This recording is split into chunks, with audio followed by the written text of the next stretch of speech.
notifications to know when we go live. Make sure to follow Mets Weekly on X and on TikTok for more content over there.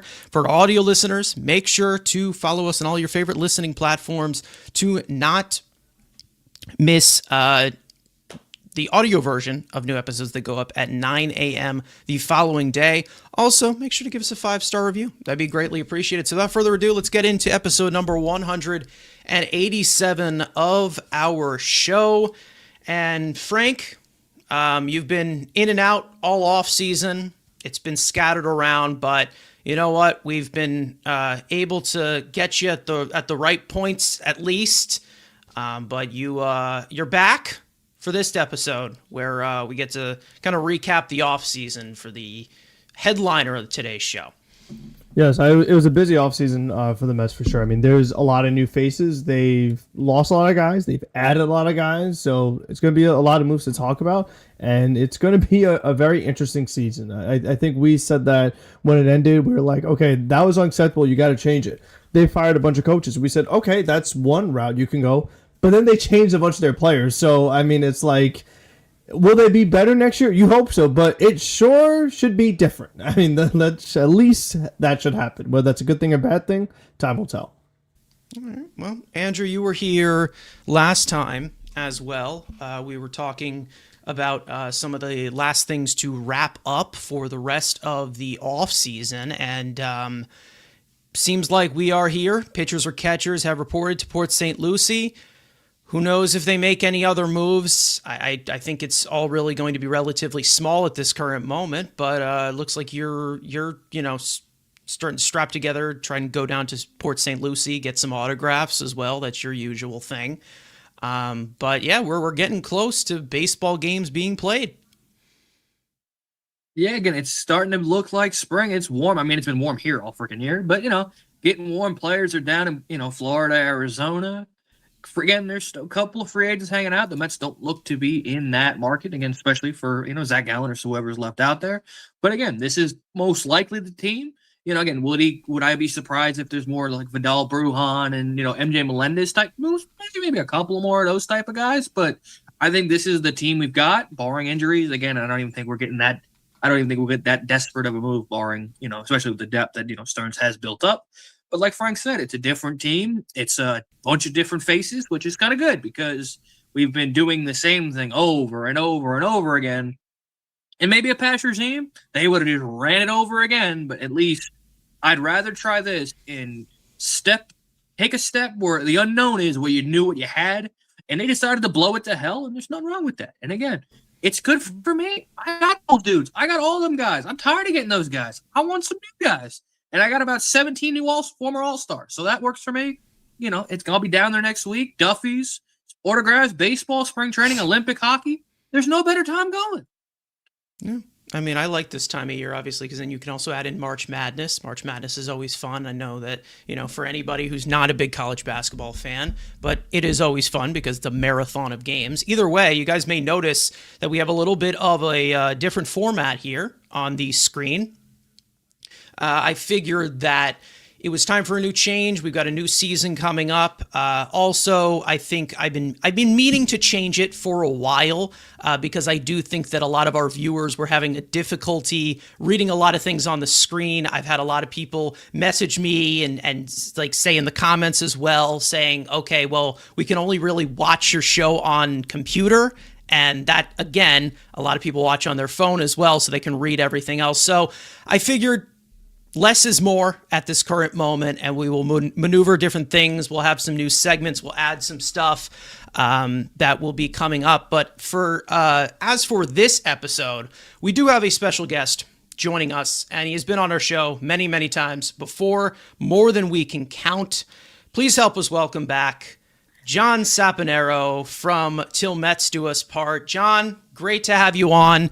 Your partner, Ibby, last time was on here solo. So we're going to cancel that out with you being on here solo. So it only makes sense. But welcome back. It is nice to be back. It is nice to be back with all three of you. I don't remember the last time that all of us were together doing a show because like you said, done this a lot, and but it's always a good time. I'm looking forward to it. It's a bummer Ibby can't be here, but yeah, you're right. Last time I had to duck out kind of last minute ish, and he carried the load for TilMetsDoUsPart. So I'm happy to return the favor to him. And also, I think at the time I said that I owed you guys one, and so I'm happy that I can be here and do this show with you, because it's a fun time of year, like you said. Yeah, well, I think exactly a year ago today, I don't think if you line up the dates completely, but we were here for Pitchers and Catchers reporting, and we did our off-season grades, which we are going to get into later on in the show before we have few more major topics to go over. However, everybody's excited. I mean, again, like Andrew already said, new faces, new team, new look, a new look that this team, I believe, needed. After failing as much as they did. And even though it looks as a harsh reality and maybe there's a little bit of unknown, I think that change is good as of right now for a team that has had a lot of losing ways in their history. I mean, it's something that I think is something they have to veer off of. And, when you talk about a team that can't make the playoffs in back-to-back seasons, it seems like throughout 60 years, change had to be made, and we will get into that change later on. But as for some of you guys in the chat, say hello to them. We've got Brad in here saying it's time to rock and roll, guys. LGM, absolutely. Baseball is upon us. We've got Armand in the chat. We have Daniel Caps. We have Tony, not the Tony that we know, one of our friends who actually is in Port St. Lucie right now. So Brad saying, welcome back, Frank. Daniel Cap saying, who's that guy in the middle? I think he was referring to you because we have not really seen you as much. Game for War saying, Frank is back, the voice of reason. I guess he's the voice of reason. Okay, wow. That's not how I view it, but all right. We've got Jeff Cohen in the chat. We've got, let's see, Blast Radius as well. Plenty of Mets fans. I'm sure that they are going to flow in as the conversation continues. And like we said, I said a year ago today, we were on here. Till Mets Do Us Part times Mets Weekly was here for offseason grades. And last time we were discussing a injury to a key player or a key piece to the team, and that being Frankie Montas. Well, guess what? We're going to do it again. Instead, it's going to be a position player this time, and that being Francisco Lindor. So Francisco Lindor, of course, in the first days, this team always has to give us somewhat of stress. Francisco Lindor has underwent surgery to repair a left hamate bone in his hand on Wednesday after visiting a hand specialist. After experiencing discomfort over the last few days, it was revealed that he's been dealing with some scattered soreness in his left hand / wrist over the past few years. The Mets do expect him to be out for 6 weeks, but they are still optimistic that he will be ready for opening day. He also received a procedure on his right elbow for a minor bone spur cleanup that he had in relation to a loose bodies examination or procedure that he had back in 2023. So, I mean, it's just been one of those things where the Mets, typically you go into spring, these guys come off the plane, and it seems like they just get hurt. I don't know. But that's why I usually hold my breath in the first weeks of camp. However, Andrew, I'm going to direct this one right to you first. Last week, we were talking about the unavailableness, if that's a word, of Francisco Lindor to the WBC, and that being a lot to do with the insurance that couldn't clear him for the procedure that he had on his right elbow.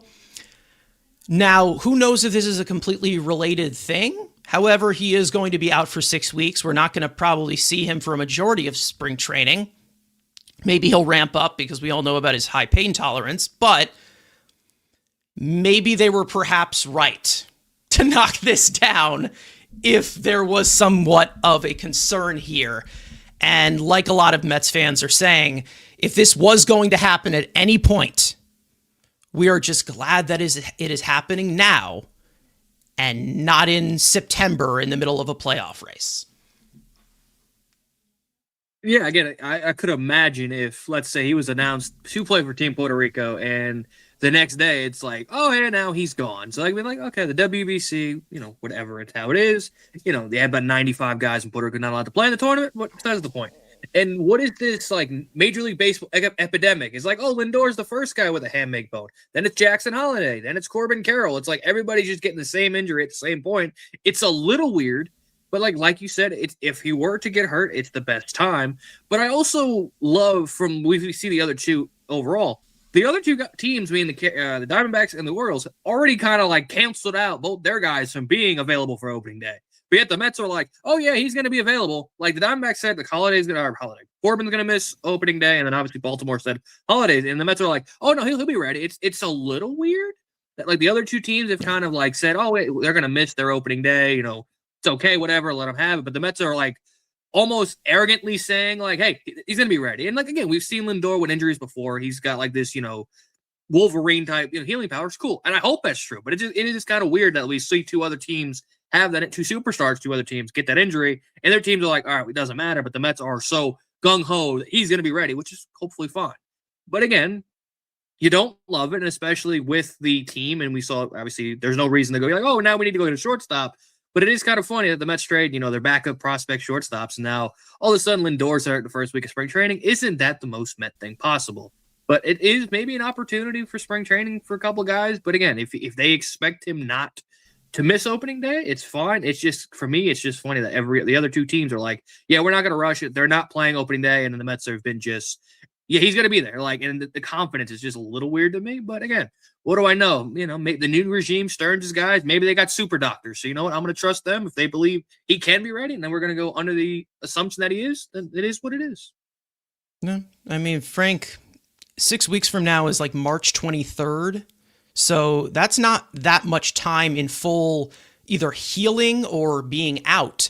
We also know that in addition, that probably for like 2 or 3 months, there's going to be some reduced power for Francisco Lindor. And I think that that's mainly the main reason as to why there's some concern here, because we know that even though he has had slow starts in the past, this isn't going to help it if this is going to continue to be a tradition. So there's a little bit of concern for the front half of the season for Lindor. I think everything is going to be okay. However, when we start off the season, I would not be surprised if there's going to be a struggle offensively from him. Yeah, I think overall the other thing to consider too is that if he came back around March 23rd, well, by that point, spring training is just about wrapping up and the regular season is about to begin, and you didn't play any spring training games. So, like you said, even if you come in, pitchers are fully ready. Like, they're fully warmed up, they're ready to go, and you're just starting up again, and you might be a little rusty coming back from a procedure where it prevents you from really staying in shape with swinging the bat, having your timing. Like, it's going to make it very challenging to be realistic for him to be successful when he is able to return, whenever that is. Like Andrew said, it is very weird that the other teams are saying no, but the Mets are saying yes. I think overall it has been interesting, Francisco Lindor's history with the arms. I mean, we talked about the loose bodies a couple years ago, but then even this offseason, in October, he had the right elbow debridement procedure, and then he has this hamate bone. So it's like, how does this guy have multiple arm/hand injuries in the same offseason? And we've talked about him playing through this stuff before.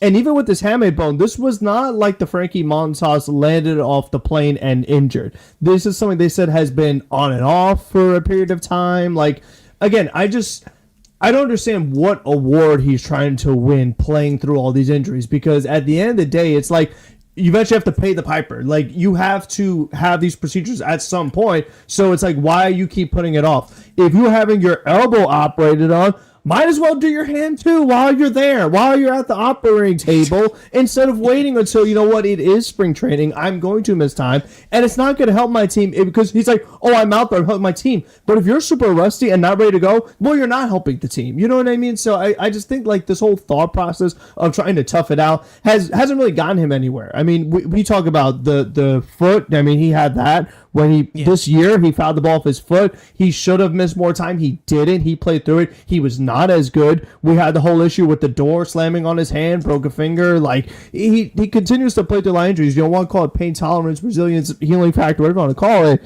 It's like at some point though, you do have to value your body and being right, because I mean he's going to be 32 next season. Like this stuff just becomes tougher to play through, and as time goes on, players tend to get more injury prone. So I just think it's something that is a little frustrating that we constantly see these kind of arm injuries or hand injuries with him. It seems like every year at this point, and to have multiple ones in the same offseason, it definitely is frustrating. And you know what, as far as the depth, I know someone was saying in the chat that like they might not put Bichette at short, but it's like I don't see another option right now. If you have to put Bo at short for a little bit, put Beatty at third, then so be it. I mean, it's just for like a week or hopefully a week or two, but you hope that he has played the 160 games year after year, that once this is done, then he should be ready to go. Yeah. John, I'll go to you on this one. Obviously, there is I mean, listen, he's getting older. Obviously, he's not getting any younger. He's in his 30s. Again, I know that Francisco Lindor is someone who holds himself very accountable. We know that he does. And, you know, if somebody wants to disagree with that, that's whatever. I'm not even going to get into that argument with you. But if you were to talk about Francisco Lindor and his toughness or his overall pain tolerance, we've seen it a lot. We know that he went through the back injury in 2024. We know that he played through the broken toe last year in 2025. We know that he's played through bone spurs and loose bodies and things like that. The only thing that I do wonder here is there going to be either a change in approach or is there just going to be a dip in production? Who knows? We have absolutely no idea. We can't just completely predict what the future is going to, because baseball can be unpredictable that way. But, you know, I do side with Frank a little bit, where it's like, okay, there is no rush to have you back completely. But again, it's his choice. Like, again, for me, it's always been, I don't like to hear injuries as an excuse if you choose to play through it. Right? And that's always my thing.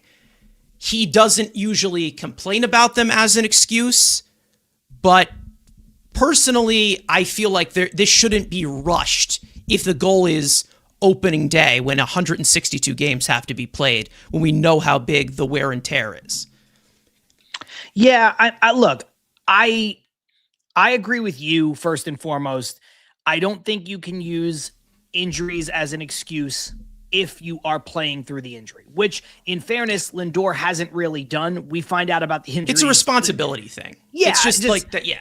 And we tend to find out about his injuries like 6 weeks after the season's over, right? Like that he had been playing the whole time, and maybe that's leaked by the Mets or whatever the case may be there. I do agree with Frank in the sense that sometimes you just have to be a little more cautious. Like I find Lindor's want to and his toughness admirable. The fact that he gets paid a lot of money to go out and play shortstop for the Mets, and he takes pride in that, and he goes out and he plays shortstop for the Mets more often than not in this, giving players rest days all the time era across sports. I find it admirable. But at the same time, sometimes you have to be protected from yourself. Like I'll use a little bit of an analogy to Marcus Semien. Semien's a guy who has similarly prided himself in playing 162, 159, 162. You go back and you look at the numbers, and he's there every day. Now you look at it and you're like, okay, Marcus, look, you're 35 years old.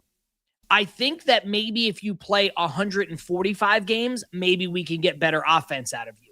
Now, I don't think that Lindor is at that point in his career, but I think there might be a point with Lindor where you say, hey, man, you can back it off a little so that we can get the best version of you for 155 games, 150 games, rather than forcing it to 159, 162, whatever it might be. The point where I disagree a little bit with Frank is that, some of this stuff, it is freakish. We're not talking about soft tissue injuries. We're talking about fouling the ball off of his foot. We're talking about the hamate bone is a stress reaction, is how they described it at first, which, is not like, oh, it's a clean break right off the bat. It's like, okay, he's feeling something. And even the way they described it was that maybe he's not going to get the surgery because maybe it's not broken enough to justify it. Now, I think with something like this, a bone that you don't need, it's probably better off to just get the surgery, get it out, and not have an issue with it down the line, especially when the recovery time is pretty standard across the board. But, I just look at this as it's an unfortunate thing timing-wise. The elbow cleanup, you're going to have that. You play a lot of baseball. You make a lot of throws. I don't know that they could have stacked this thing together and gotten both surgeries. I mean, look, if they knew about one, I'm sure they would have done them at the same time. So it's to me, it's more of an unfortunate timing thing than anything else that sort of fits into the narrative that, even Mets fans have been telling me, where it's like, oh, this is the Mets. This is what they do. They get injured. And it's like, bro, every team gets injured. I'm so tired of. We even had it this week, this same thing. Yeah. Yeah. And this is not addressed to Frank or to any of you guys. This is more just to the people on Twitter. Like, dude, I'm tired of hearing about like what happened with Ray Ramirez 15 years ago and how Jeff Wilpon mishandled injuries because he wanted guys to be out there because he felt like he paid a lot of money. Like, at some point you got to move on from that level of thinking. You have to, for your own sanity, not for anything else. Like, I don't care. You know what I mean? Like, I don't care what people do, but like for your own sanity, you can't worry about the ghost of Mets teams past, because this is just different, man. It's unfortunate. The timing sucks. It can happen to anybody. It sucks that it's Lindor. Like, there's a lot of things that you can hang your hat on that suck. At the same time, you could be happy that it's not worse, but I just don't want to hear the ghost from the past. That's the thing. I think all of us need to move past as Mets fans. And I know winning takes care of that, and they haven't won the World Series yet. And that's probably some of this stuff won't go away until that happens. But, for me, it's just like, I can't get hung up on something that was, one ownership ago, 5, 6, 7 front offices ago, 3 head trainers ago. Like, I can't correlate those things. Yeah, I mean, it's all really just about subject to change. And one thing I think that comes from Frank's point of view is he needs to see it. Like, he wants to see like that. He wants to see that progress. He doesn't want to see that completely fall off from back-to-back years. Because like we have said, not making the playoffs in back-to-back seasons, or like it always seems to be like a different story. I think that it's more of just the fact of it's been constant with a lot of these guys having these nagging injuries. And when you play 162 games, it's just going to happen. Francisco Lindor has always been an Iron Man, but like Frank, I can clue it back. Like, I understand what you're talking about as to like, it's where he's getting into his 30s. He's not getting any younger. And like at one point, he's not going to be able to get to that point where, oh, no matter what, I can play 162 games. I mean, we love him for having that drive for it. But it's like, there is a certain concern as to where it's like, okay, don't push this. Don't make this even worse. Especially when you have a team that now, in comparison to last regimes, like John was talking to, is trying to build for a future of having reliable guys, of not just, oh, a star gets injured, we're done. That's it. We're just going to fold, lay down, and die. Yeah. I think it's more so that this is now 2 of the last 3 seasons where he had to get a procedure done on his elbow. Because I've said he had one in 2023 that he played through. Now we had this one in 2025 that he got done. And now right away it's like the hamate bone. So I hate to say those famous words, but when he was in Cleveland, he wasn't getting elbow procedures after every season. You know what I mean? So I think it's something that like you do have a little bit of concern that as you're getting older, are these arm injuries becoming a little more frequent? that is something to definitely always like keep your eye out for. And it's like if he's having a lot of arm issues, like maybe if he still wants to play a bunch of games, maybe you DH him a little more, like rest the arm. You probably do have try to, yeah. Try to get like less throws in there, or just something of that nature to where he's still out there. He can still help the team, but doesn't have to like we said, overdo it and things like that. So I think overall it's like, but like we were saying, he was maybe considering having a different kind of not having the surgery, and then we're gonna play through that, and then like the thing that kind of concerned me is that you could find. I don't want him be in a situation where was he considering it? Maybe that may have been Mania.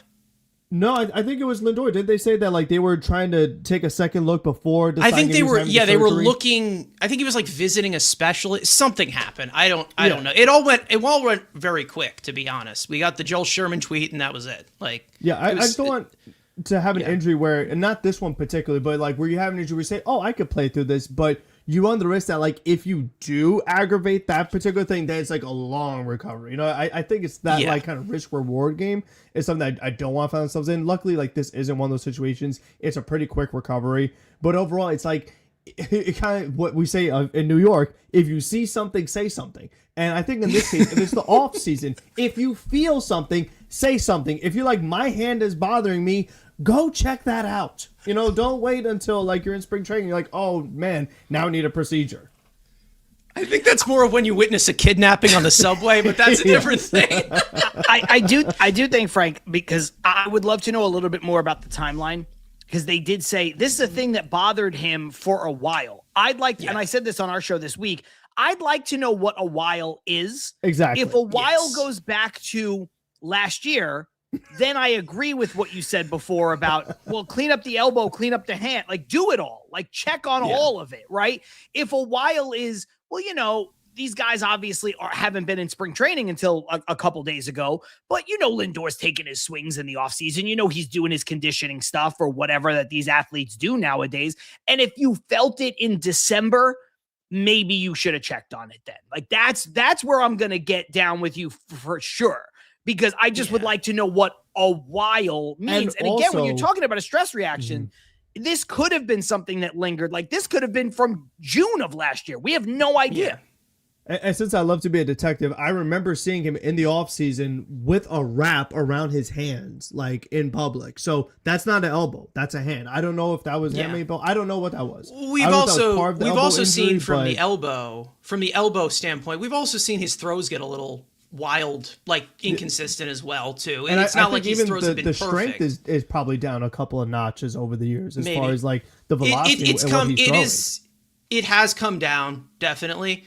But we also have had a lot of, with the timeline, obviously. I personally think it's just a wear down thing as to where it's in his left hand. And I'm guessing like it's more of just like from gripping the bat from like in the center of his palm from the understanding that I'm getting from it. I'm not a doctor, but I'm just taking it from conclusions that I'm seeing. Is that it's the center of his palm that I guess he's like resting it on the knob of the bat. So that would more come from him being a right-handed hitter. And somebody mentioned in the chat, I forget who it was, Jay-Z, the one married to Beyonce, saying that he had a 682 OPS as a right-handed batter. I'm glad he's getting the hamate problem fixed. So maybe there was something there. We also did see the throws get a little bit more accurate after he had that elbow procedure, obviously. Maybe it's not as strong because they've cut into it. But again, we're not doctors. If you want to, if you want to be the detective, you can be the detective. But either way, we know that not having Francisco Lindor is a loss. And it's going to definitely show a big test to this lineup that we know is now deeper and doesn't just have star power and then, a combined 12 home runs throughout the entire season for the rest of the lineup. So that there is, I know, wishful thinking. That there's that there's going to be a test early for this lineup to see how good it really is, because again, we all know for the last two seasons, especially, this Mets team was going where Francisco Lindor was going. And that basically just shows. It showed a lot in 2024. It showed a lot when the Mets got off to this great start, or the Mets got off to this great start, and then he was amazing through Mother's Day, and he started off great. Then he gets hit in the toe, and then it starts to get a little bit streaky, and it was just a whole thing that collapsed after those first 2 months. We don't need to completely replay it or anything, because one of the main reasons as to that's in Baltimore, and he's waving at every breaking ball as of right now against Baltimore batting practice. Either way, I had to do it for Andrew. Sorry. But again, it's one of those things that I think you have to keep your eye on it, obviously, because as he continues to get older, there's going to continue to be that concern as to if this is a nagging issue. I think that there also, it comes to a point as to, if this does become a problem, I feel like there has to be, if he is playing through it, and John kind of hinted to this, if he is playing through it, there has to be like, okay, if he is a little sore, don't push it to a fact. It's like, okay, 6 games a week, maybe he plays 4 of those 6 games. Or maybe he comes off the bench. Like, limit the ABs until he's fully healed. Because when we saw him fully healed from that toe injury that he had, he broke his toe, he was fully healed, there was a good gap of like almost a month and a half where he was not hitting well at all. He was a well below average hitter. It was in June and July where he was like a sub 80 weighted runs created plus bat. I mean, he was horrible. So it just came to a point as to where the wear down, the reps, just be cautious about it. That's it. Because I know that Francisco Lindor isn't going to just say, well, I went 0 for 4 today. It's this damn injury, man. What am I going to do? Well, you rest if it's a problem. Like, that's one of those things where I'm like, I don't want to hear it as an excuse because you chose to play through it. It's like, it's irresponsible to me, where it's like, why would you want to hurt the team if you're going to play like crap? And then you're not going to do anything about it to rest up. Like, that's that irresponsible thing. But we've never seen Francisco Lindor say, well, oh, I have this injury, man. He's taken full responsibility for his play on the field. And I know a lot of people don't like him, and I know everybody thinks that, his wife's running the team or whatever, or all the wives are running the team as of right now, which is just an insane conversation that we are having, which basically just shows us that Mets Twitter and Mets social media is just so fucking bored. But I mean, it just comes to a point like, this is a big loss, obviously, but if I had to pick when this happens, I would rather it happen the first day that pitchers and catchers report and not the day after the trade deadline, which is going to be what? August 3rd, by the way. That's a new trade deadline that we're getting. There's anything you guys want to add before we move on? I just want to hit on this. I don't know, and this is a fairly unscientific point that I'm making here. You alluded to the fact none of us are doctors, right? So there is some speculation in here, but one of the things that I've thought about when you guys were talking about how the Mets seem to be operating a little less conservatively about Lindor coming back versus Jackson Holliday versus Corbin Carroll, I don't know, and I know hamate bone injuries happen often in baseball, but I don't know when the last time the Arizona Diamondbacks or the Baltimore Orioles have dealt with a hamate bone injury, whereas the Mets just dealt with this with Francisco Alvarez, who was back basically 6 weeks to the day from when he suffered the injury. And I know every body is different. Every space body is different. So Francisco Alvarez is not Francisco Lindor, but I'm just wondering if they feel like they have a better idea about what this healing process is and getting guys through it to get guys back on the field sooner or as quickly as possible, having just dealt with it with Alvarez, who also was getting his hand pounded by 95-mile-an-hour fastballs, when it was happening. I know that was even more serious because it was his catching hand. Exactly. I know it's not easy to play shortstop in the major leagues, the understatement of the century, but, Lindor is not taking 95 and 100 every single pitch off of that hand. So I don't know if that's playing a factor at all and how they think that they can maybe get him up to speed quickly enough, because I think it was like he was back in 46 days. And when Lindor had the surgery, it was like 45 days till opening day. And it just feels like, hey, maybe the Mets think they have something figured out here. And they also had James McCann, who had the hamate bone injury with the Mets too. So you always have that. And that's why it all fell apart, because we didn't have James McCann.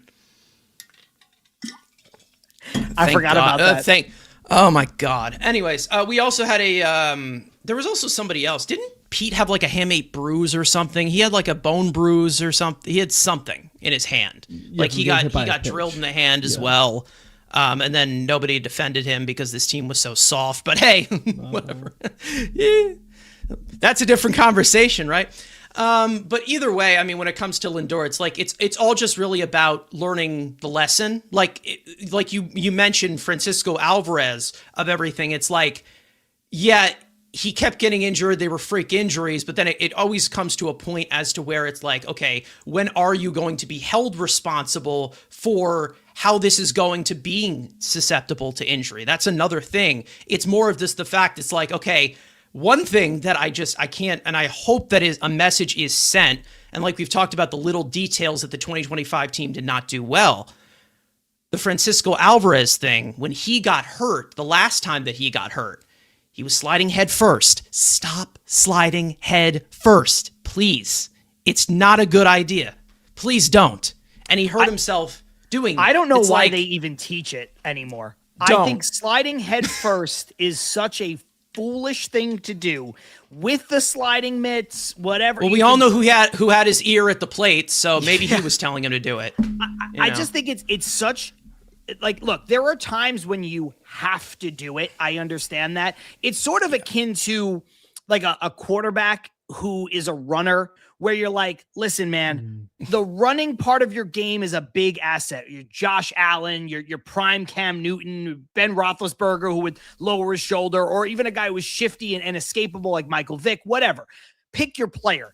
But you're like, in the first quarter of a game, if you can get 7 yards and get out of bounds, get 7 yards and get out. You don't need to put your head down and go for it. If you're up, 30 points, you don't need to lower your shoulder and take a hit.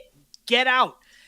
You can do that in games that are tight. You can do that in games that really matter at the end. And I think, like, if you're sliding head first, trying to win a playoff game, trying to get yourself into the playoffs, sliding home, trying to get around a catcher, I get it, but you should not be like diving head first into second base on regular steal attempts and regular doubles and all this stuff. And you shouldn't be doing it even if you're a speedster guy, if you're a stolen base guy and an extra base, triples and doubles guy, but especially if you're a catcher, I don't want to see catchers sliding head first. I didn't want to see Pete Alonso sliding head first. You know who doesn't slide head first ever, guys?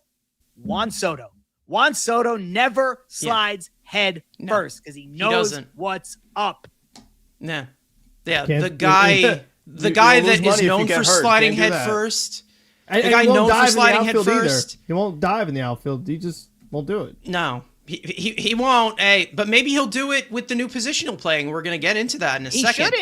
He shouldn't. He shouldn't. He doesn't have much. He shouldn't. Like, honestly, we were talking about slide. This. Like, we were talking about this. Ohtani doesn't either, and he's a 50-50 guy, man. Yeah, you just have to know how. Don't slide head first. This conversation. Jeff used to do that too.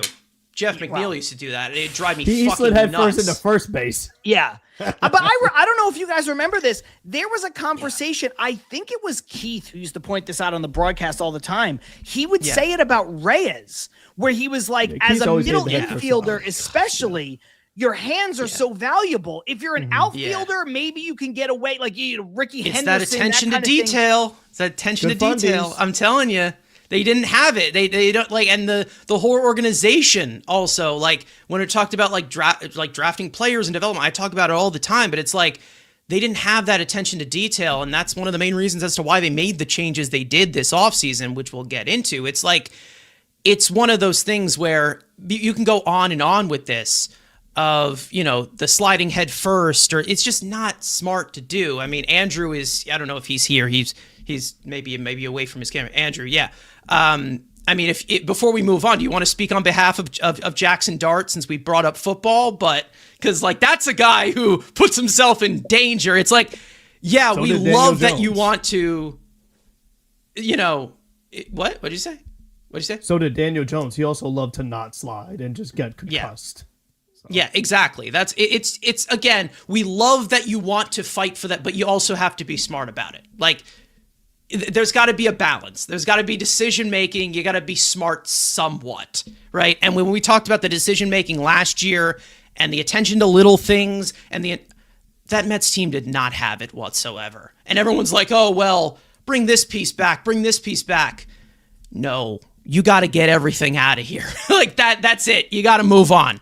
That's it. I mean, there has to be a good mix to what and there has to be a limit to what deficiencies you're willing to work with. And if Francisco Alvarez has another hand injury that is not catching related, then we're going to have another discussion. Like it comes to a point, it's like you got to be smart about this. You really do have to be smart about it. And you don't want to injure yourself in a 162 game season, because you could be Francisco Lindor or be Francisco Alvarez and the team's going to need you.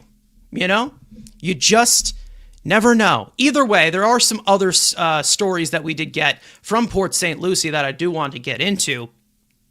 And then we also had a signing to get into too. So obviously we have some of the notes that we have gotten from Carlos Mendoza, Mets manager, and Mets president of baseball operations, David Stearns. As for all of these notes that we got down, the one highlighted right here, that the top three in the Mets lineup likely be, and he's already said this publicly, this was from Carlos Mendoza, saying that Lindor, Soto, and Bichette would be the top three in that order. So he is putting Lindor in that conversation. However, he is not putting Bo Bichette in the shortstop conversation in the event of Lindor's absence if he's not ready for opening day. We also got some stuff about AJ Minter, that beginning to mid-May, who is obviously coming back from a torn lat surgery. So obviously his recovery is a little bit slower in comparison to some of the other pitchers as well, ramping up. Ryan Clifford will begin 2026 in AAA, which I think we all expected. David Stearns said that the six-man rotation usage will depend on the condition of the pitchers by opening day. So we'll see what the deal is with Clay Holmes, obviously, with him going to the WBC and being ahead of everybody. So we'll see.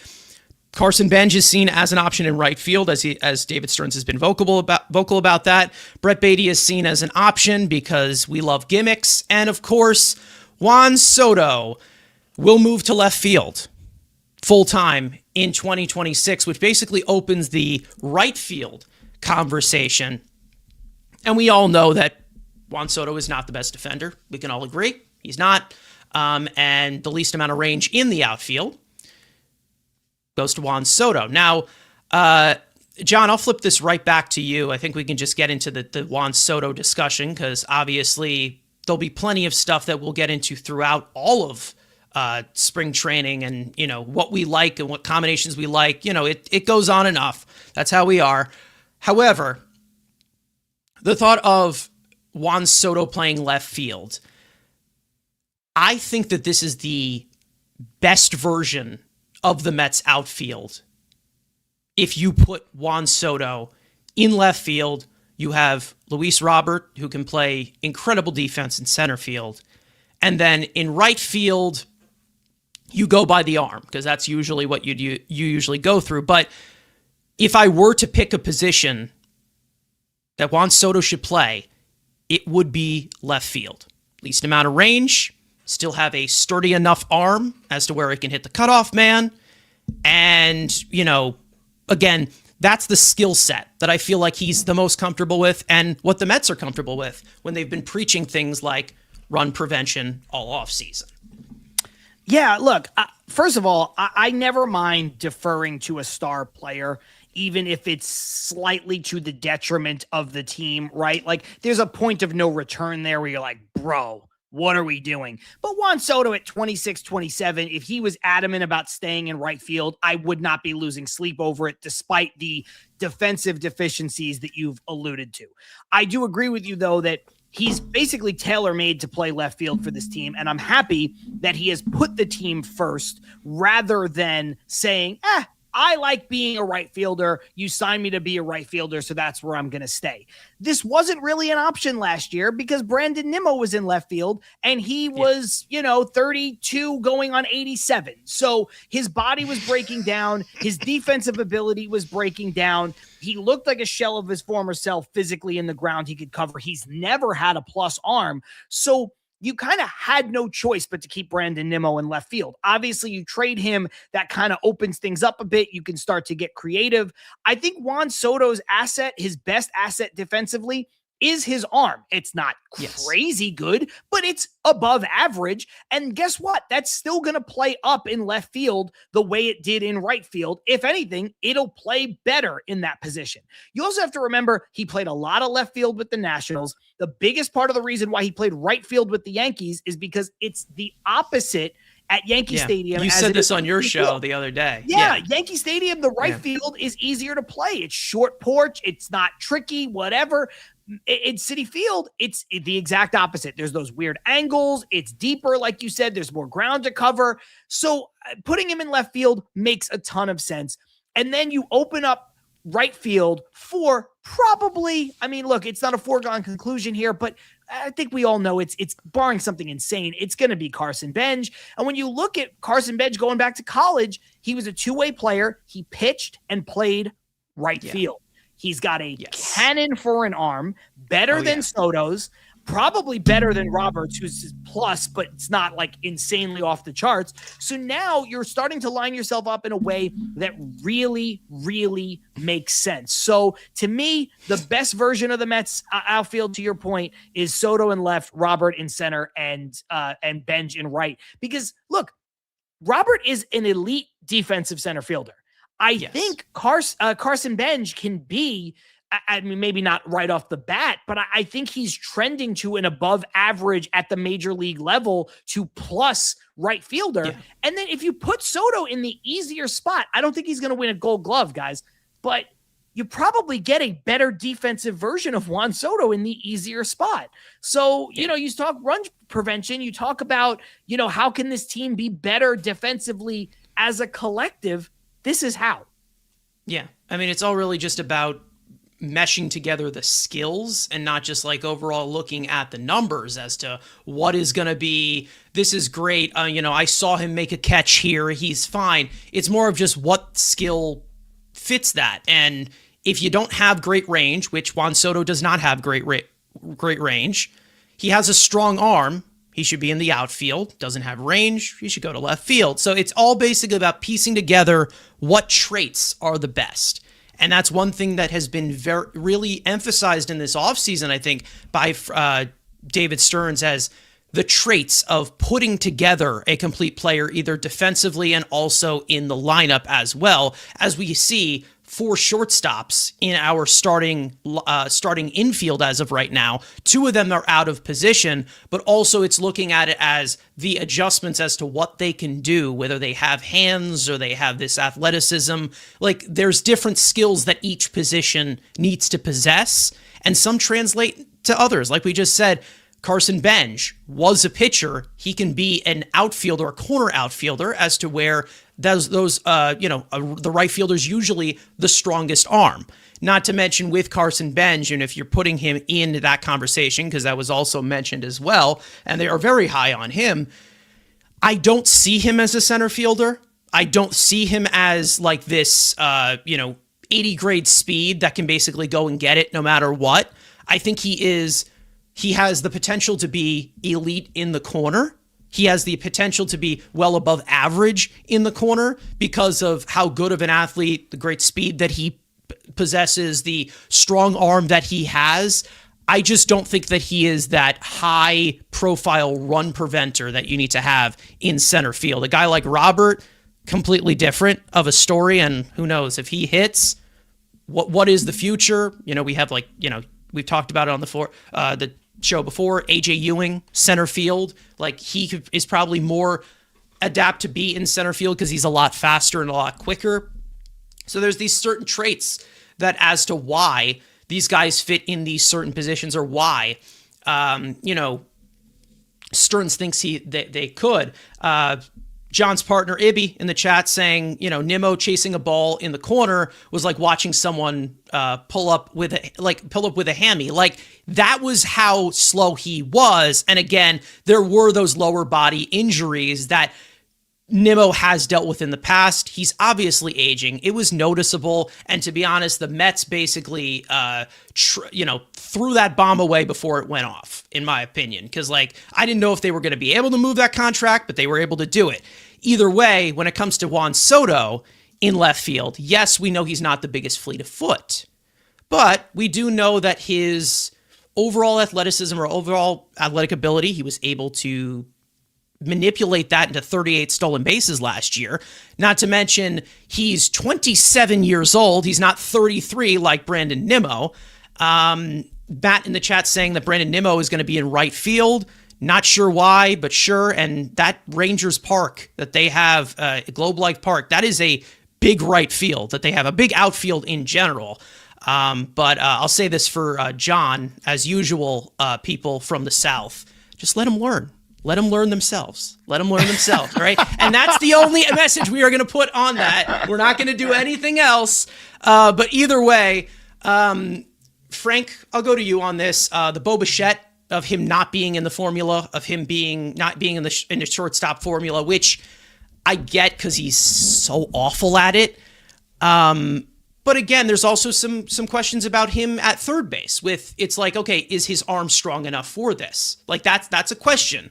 And I don't know if we got your take on that because I don't know if you were here for the Bo Bichette I was news. not here for Boba Fett, no. So, I mean, if you want to give your take on that of the positional versatility here, it's like, that's my only question. I do think that he'll be able to get to the ball at third base better than he was at shortstop, but I do think that the arm is going to be something that we're going to have to wait and see. That's a question mark there. Definitely a question mark. Yeah, as far as Soto, him moving from right field to left field in year one, it's good. I mean, better than do it 14 years later at the end of his contract. After he's done left field, he'll probably be moving to first base, and then once he's done with that, he's probably moving to DH. He's just not great, no matter where you put him. It's you could only. He also throws left-handed, so there's only so many places that exactly. you can put him. Yeah. You could. It's you're trying to hide him the best you could, so to speak, moving him to left field. So that would be nice. But I think in general, we talked about this from the beginning when I was here. We traded Nimmo for Marcus Semien. We said run prevention, right? And we said, okay, we have Lindor and Semien up the middle. We're looking really good. But then you signed Jorge Polanco to play first, and you're kind of goes away from run prevention. But then you got Luis Robert in center field. Okay, run prevention again. Our defense is solid bill. But then you signed Bo Bichette to play third base. And it's wait a minute, that's not run prevention. So I think overall, it's just been kind of confusing as far as what is the exact vision. Is it run prevention? Is it not run prevention? Is it just get the best 9 players you can and call it a baseball team? I mean, that could be it too. You never know. I mean, again, I talked about this before of something that he actually did in Milwaukee, even though he has more flexibility to actually get the higher level players in comparison to what they had. There's been executives that have talked about Stearns with money is a scary dude. It's one of those things as to where you have defense sure-handed up the middle, obviously, which is the most important, of course, which requires the most range. Yeah. And then you have athletes in the less taxing range positions. We've talked about this on the show already. He did that a lot in Milwaukee, but he's able to do it a little bit more on that higher level. However, there still is a question I feel like we're missing here because, again, with third base, you need quick hands, you need a strong arm, which I think Bo Bichette does have quick hands. I don't know, is there something else that we don't know about that? I have no clue. However, but I also think you have a more optimal team where if it does not work out, let's say, if it doesn't work out, you have Brett Beatty for third base. Sorry, somebody took over my mic for just a split second. You have Brett Beatty for third base, obviously.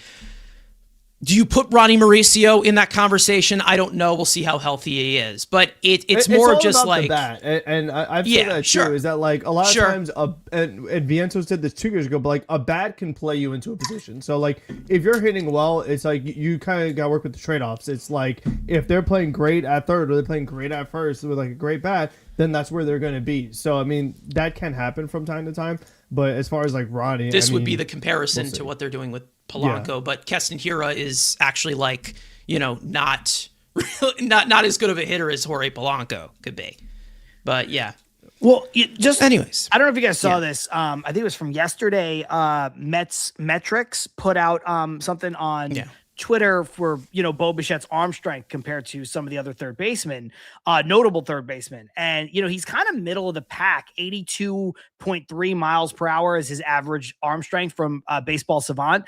And, that puts him right in line with Alex Bregman, right under Austin Riley, just under Nolan Arenado and Jose Ramirez, and, better than Brett Beatty, better than Ke'Bryan Hayes. And, the average. Now compare Brett Beatty's arm strength to right fielders typically. Right. That I'd have to look at. I don't have those. Yeah, numbers in which front of me. doesn't make any It's sense. not But good. you know what? Yeah. Who cares? Carson's just a hater. Wwho knows? Game Listen, for War saying, I want to I know don't, if Bo Bichette has a strong throwing arm. It's not strong. but it's That not again, like awful. that's what I mean. I don't know. I don't know. I have no clue. I think it's going to be strong enough. That's my thing. I think Bo Bichette's hope. biggest deficiency at shortstop was his lateral range. And you True. mitigate that by playing a guy at third base. You just do. Now, I'm not saying it's True. easy. with Lindor but- next to him on Yes. that side of the field, who has a ton of range. Exactly. Yeah. And so, True. look, he has things to learn, right? He's got to learn when True. to come in, when to back off. Those are probably the biggest things. And the throwing angles are different. So all of that stuff is something you cannot learn overnight. I'm sure there'll be some growing pains. Again, I don't think he's going to win a Gold Glove. But I think if you look at his skill set and what he does well versus what he does poorly at shortstop, I think it translates to a guy who can at least be average at third base. And the way he hits, he can be average at third base because he's going to put up offensive numbers. So I do think that he will That's be my only question with just fine That's it. at third base. That's my only question is the arm at third base. That's literally it. That's all I have with Bo Bichette. Either way, I think that he slides into the lineup fairly well. Situational hitting.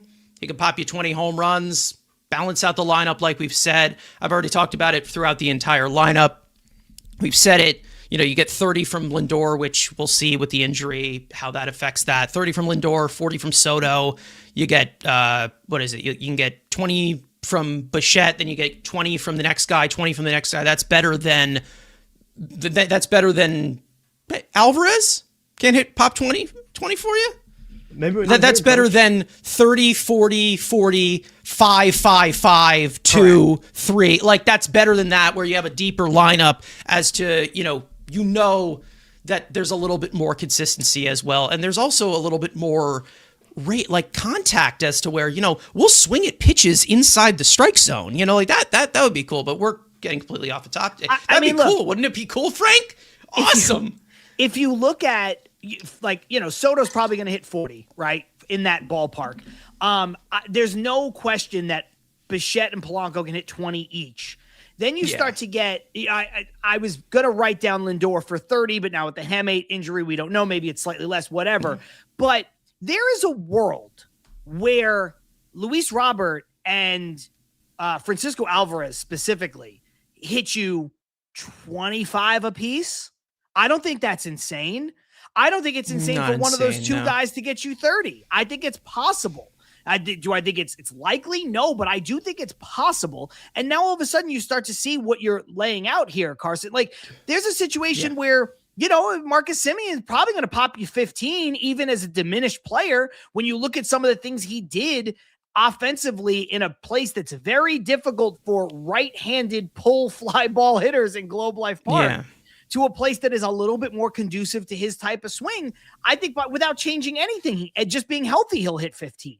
So now you start to see where this all comes together. And look, I that's where I think it is a little overrated to say, where do you replace Pete's 40 home runs?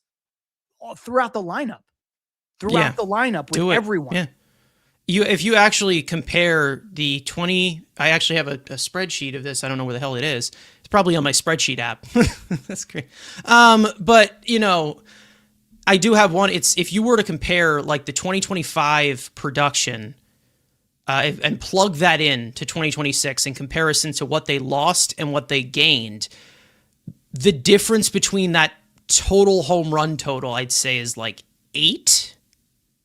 Like they have 8 less, and that's not including a healthy Alvarez. Maybe you get more from somebody like Robert. Again, it's one of those things. Maybe you get a little bit more power. You get something in the middle from Mark Vientos instead of what you got last year. Maybe something in the middle between 2024 and 2025. Like that's how I see it's like either you're regressing to the means or there's some upside as to where their flaws can be protected.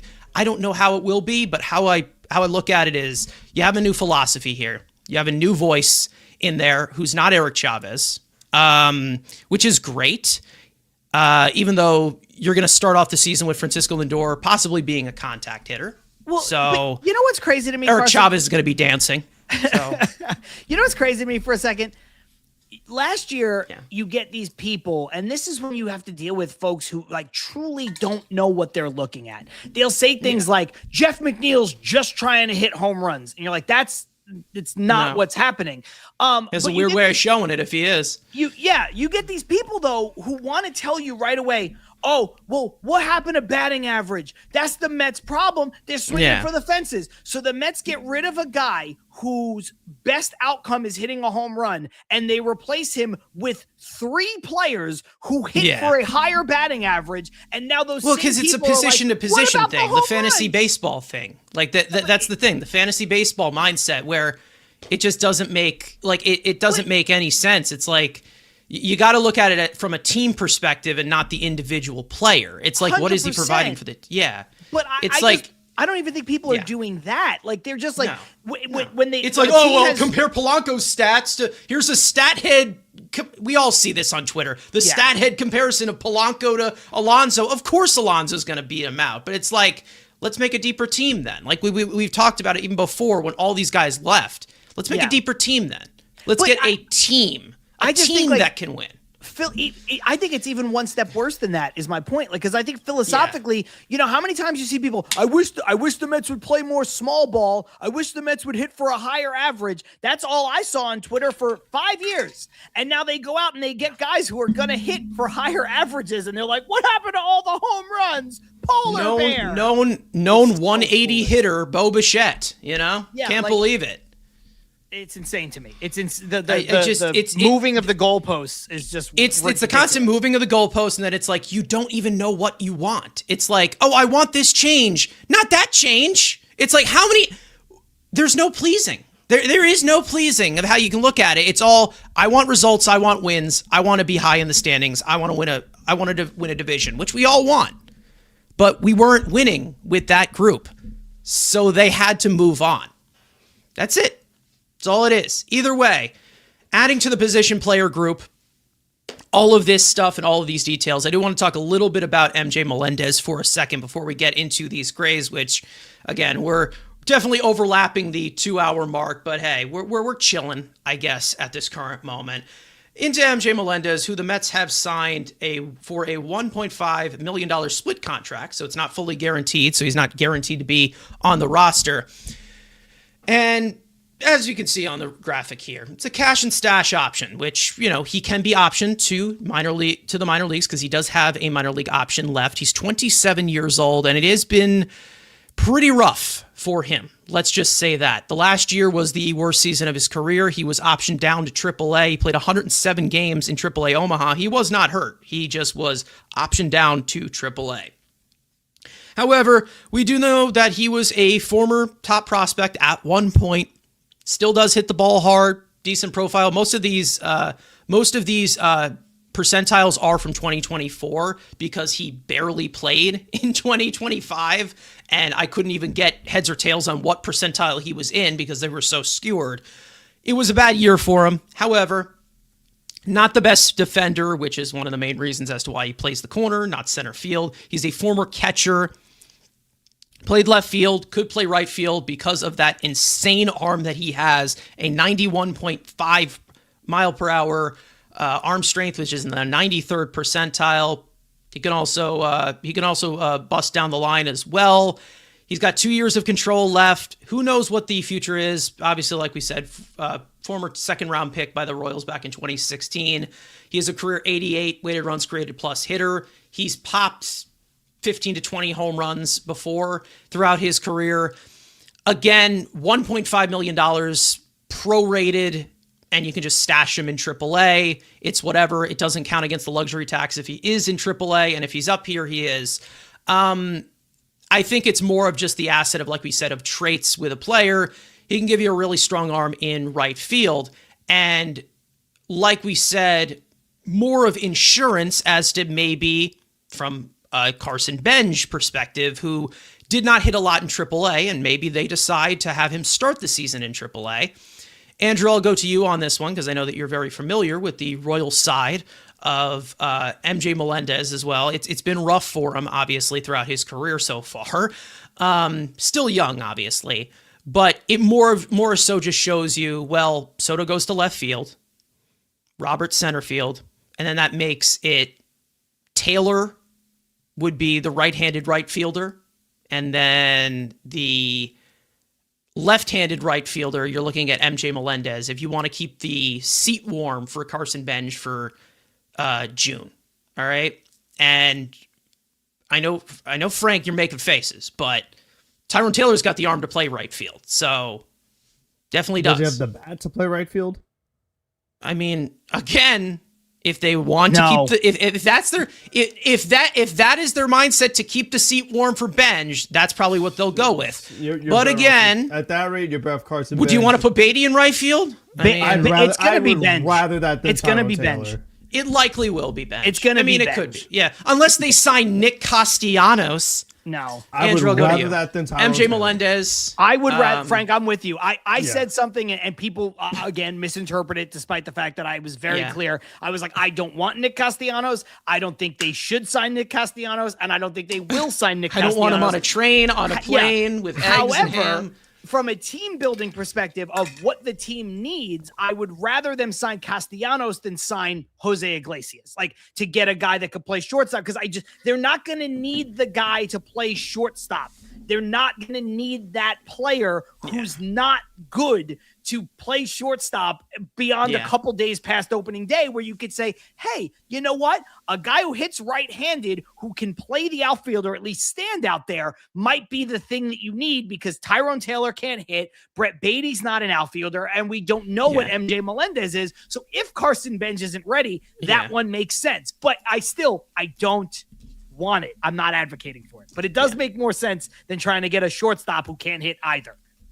I mean, Melendez does look good in a Mets hat. I mean, I'm looking at his Savant as of right now. He does look good, so maybe that'll work. Maybe it will work. Andrew, I'll go to you initially. It's not a bad nothing signing. Yeah, it's not. Again, it's a cash and stash. Like, again, it's not something that he's not guaranteed to be on the roster, obviously.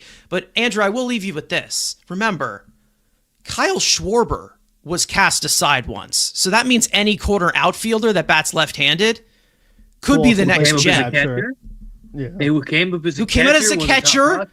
It's not intended. See how we're flowing narratives here? Yeah, again, this is just pushing Jared Young down the timeline. Like, he's a DH that can hit. The Royals sent him down. They brought Cags up because they needed to clear the spot for Cags. Okay, they sent MJ down, and he goes down to Omaha, and he matches. It's what he is. He's a 4A player. It's more depth. Like, again, it's $1 million. He can hit. He pulls fly balls, and weirdly, when the year of the Royals in 2024, when they made the playoffs, obviously they get bounced in the wild card to the Yankees. He was one of the clutchest hitters in the lineup. It was like you'd rather face Bobby Witt Jr. at times than MJ Melendez in high leverage situations in 2024. It made no damn sense that it was every big hit MJ would get. You'd be like, you would walk Vinny and Jr. just to get to him. You'd be like, oh, I'd rather face those guys because there was so many big hits that MJ got, and then just, of course, falls off the next year. Again, it's $1.5 million. It's another Jared Young type guy that he's going to get a couple ABs. He'll hit a few bombs in CBP and pull fly balls. And again, if Benj isn't ready, he can play Major League Baseball for 2 weeks or 3 weeks, whatever it is, to get Benj up here. What he let him Ricardo's saying in the chat here that Melendez does have serious power. It's only a matter of time of he needs to make connection with the baseball. And that's the thing. Like that's the whole thing. Again, Tyrone Taylor, MJ Melendez, those are the types of veterans that you bring in to push a young guy in spring training like Carson Benj, who, again, we talked about this before. Andrew, I think this was last episode that we did. Last episode, 2 episodes ago, we were talking about Ty France, the possibility of Ty France coming in here. They had Polanco, what was the uncertainty with Mark Vientos? Were they going to have him on the bench? Were they going to have him DH? If they were to do that, that makes us feel like, okay, they believe in Ryan Clifford as the first baseman of the future, but you have many different options as to where, there's flexibility there to push the prospect. That's what I love to see organizations do. I don't want them to go, hey, here's the keys, kid. Go ahead. I want them to have, an incentive to try and win the job, which, again, there is incentive here. And I'm not saying that Melendez and Tyrone Taylor are massive competition. You also have apparently Beatty into this mix, which, again, Beatty in right field I don't get at all. But, if you guys want to add anything on Melendez here, because, again, it adds into the corner outfield depth, which the Mets obviously do not have. But also it opens up the window as to, okay, let's say Benj, they want to go with Benj, or, they want to go with something else. I do think that they're going to sign, like, another outfielder, like, somewhat, like, to a minor league deal that they expect, like, their market just completely tanked. Maybe somebody that they expect to maybe fall into their lap. I don't know. But again, Frank, I'll go to you on this one. It's not one of those guaranteed. It's got upside. I'm not going to say it doesn't. He's still young, but I'm not hanging my hat on it, obviously. But I guess we'll just have to see where this goes, and we hope that maybe Carson Benj takes this as an incentive to make the team.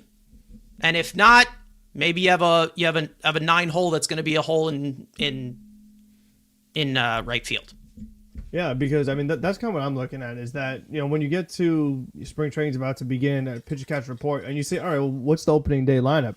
And you say your starting right field for New York Mets is who?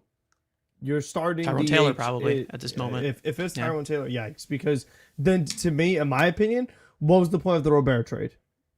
Really?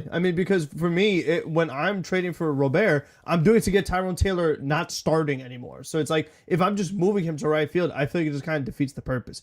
To me, you could, like, if you want to it comes to show you their belief in Benj, which kind of is scary because it's like it's hard to rely on a prospect, but exactly, which is a whole other thing because it's like if you want to say Tyrone Taylor is a center fielder, don't expect a lot of offense, but you get the defense. With center field, I could understand it because a lot of teams do that. But when you say for right field, I can't get with that because many teams have really good hitting corner outfielders. So I can't do that. But like you said, there is risk involved just banking on a rookie to be the guy to start opening day with you if he's not like this generational prospect who was like a Juan Soto type prospect, for example, who like you knew is going to hit no matter what. Like with Benj, he's been playing really good in the minors, but we'll see if he is that guy. He's still young. Like, he hasn't gotten that much AAA reps yet for, like, this to be, oh, my gosh, opening day, he's going to start. But I think with MJ Melendez, he's still not the guy where I'm like, oh, well, Benj has competition now. It's like, oh, well, we got Melendez to start right field. It's like, I don't feel good about that. Again, I don't think it's competition to me because, again, it's more flexible because, like, Melendez can be in the majors or in the minors because like it's flexible no matter what. He's probably going to start in AAA or he's going to start in the majors. Like they're again, it's split. It's a split deal, obviously, which is one of those things. Tyrone Taylor is going to be on the opening day roster. We don't know if he's going to be starting or going to be the fourth outfielder or not, We don't know if they add some utility guy that's out there that we don't even know. To me, I like Beatty in the utility role instead of starting him in the outfield or at DH. I've seen people say, so you like start gimmicks? Beatty at DH. Is that what you like? You like gimmicks? No, that's what I you don't like. I don't give. But I mean, listen, the guy, he's played second base, he's played third base. He might have to play shortstop if Bichette's not going to play short. He could play left field. I mean, I think you get rid of McNeil. Who else is a guy that's going to play a lot of positions for you? I think Brett Beatty is the next man up that's going to play a lot of different spots. So I like him in that kind of role, especially if you have injuries and things like that. So I wanted more. And I'm going to fart glitter, but I guess we can all make things up. I will say this, Carson. I don't like Beatty either, but I'd rather have Brett Beatty in this role than 33-year-old Jeff McNeil making $15.7 million. Sure. Like, if I had to pick a player to be in the role that they're likely to be in, but I don't want Jeff McNeil starting. I didn't want Beatty starting. So, I'm with you there, but I'm with you, Frank, where it's like, look, Beatty has shown, surprisingly, because I didn't think he could do it, but he played second base well. He plays third base very well, above average. I think he could play left field. I think he could get by. I mean, I'm not talking like playing right field often. Probably stick him out there a couple times a year, and I don't think it would be a problem. I think he would pick up first base better than he would pick up outfield, because I just think it's being on the dirt. I think it's more akin to his skill set. So if you're looking for a guy to do that, to me, I'd rather have it be Beatty than McNeil. But I think they're just clearing, right or wrong, they're clearing this runway for it to be Carson Bench. David Stearns even said, don't look at the numbers. Yeah. Me and Ibby talked about it. I think it's going to be and listen, we talked about his hitting profile in AAA, which has been very impressive without even those results. And we've talked about that before. And when Ricardo says in the chat, do you think that Stearns will pull the service time crap with Bench? I don't think he will, because this is his draft pick. This is his guy. It's not like, he'll do it with Mauricio. He wants to to get that option and, sacrifice some of the playing time here. This is his guy. And we all know that when it comes to president of baseball operations or president of football operations they want their guys in there. This is his first ever draft pick. This is his guy right here. He loves Carson Bench. I don't think anybody realized how much he likes Jet him. Williams, who wasn't his guy. So yes, I mean, he's really high on Jet Williams was not his guy either. The other thing, too, that you look at with the roster manipulation with Mauricio, I think that was also a bit of a credit to Mauricio, just in the sense that I think the front office thinks Mauricio has upside, and they had a choice, Acuna or Mauricio. And I think they were like, this is what Acuna is. Now, they might be wrong. Maybe he's got a little bit of room to grow into something else. But they're both switch hitters, if you ask the White Sox. Yeah, exactly. I think the White Sox thought they got Mauricio. Stearns fleeced him. He's like, listen, I can give you this switch hitter. And y'all still don't like this man? He literally convinced a man on the phone that a player was a switch hitter, and y'all still give him shit. But crazy. He was like, he's trying something new this year. I've seen it. He's been trying some left-handed stuff. He's going to be switch hitter next year. And then the White Sox, okay, sounds great. But White Sox try not to hire a clown challenge. Yeah. Unbelievable. I think when you line up all these guys, the old guard of these prospects with Acuna, Vientos, Beatty, and Mauricio, if you had to pick them out of a lineup as to who has the tools to be the best all-around player, it's Mauricio. It's still Mauricio. I don't know if he will be, but he has the best. He's lost a lot of time, which is unfortunate. But profile. He does, the combination of the two. He has the best. He is the most athletic, best defensive, best offensive profile of all the guys. So I think the Mets were like, listen, if we can preserve an option, whether that option comes in handy for us or for a trade chip for Mauricio, we'd rather do that, because I think they had the feeling like, we're going to have to offload Acuna, or Acuna is going to be the 26th man on our bench, which is not sexy. Yeah. No. And again, it's like with the young players, they need to play every day, and they're not going to develop. They're not going to be good in part-time roles. That's the same argument I made even for Beatty, who I'm not even that fond of. It's like, well, if he's going to be a part-time player, what the hell are you going to be doing with him? But I digress. The TikTok edits will reign supreme on that. Well, listen, I don't know what to tell you. Some people have Beatty penciled in as DH, so I mean he'd be playing every day if that were the case. Did you see that bat? Makes no sense. Listen, the one that pounds the ball into the ground 60% of the time. Have you seen that?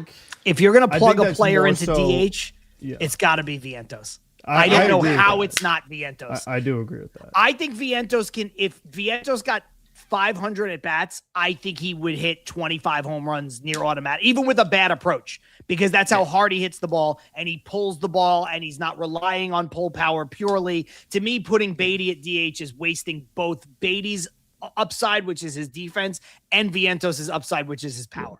And no, who knows? and Maybe you're there's much an injury better next off. week, and we're talking completely different about what's in the fold right now. Yeah, you don't but know. you're also much better off with Beatty as the guy who could come in during the game to do different things. Beyond Vientos on the bench has no use. He can't come in to run. He can't come in to play Exactly. defense. Like 100%. He just serves much better as your DH for now. Which again, based off how he played last year, it wasn't a great year for him. He was below league average. So you would then be going into the season in opening day saying your DH, if it's Vientos, below league average, and then in right field, who was it, Tyrone Taylor? Which, again, they have other options for in DH. two different Like, positions.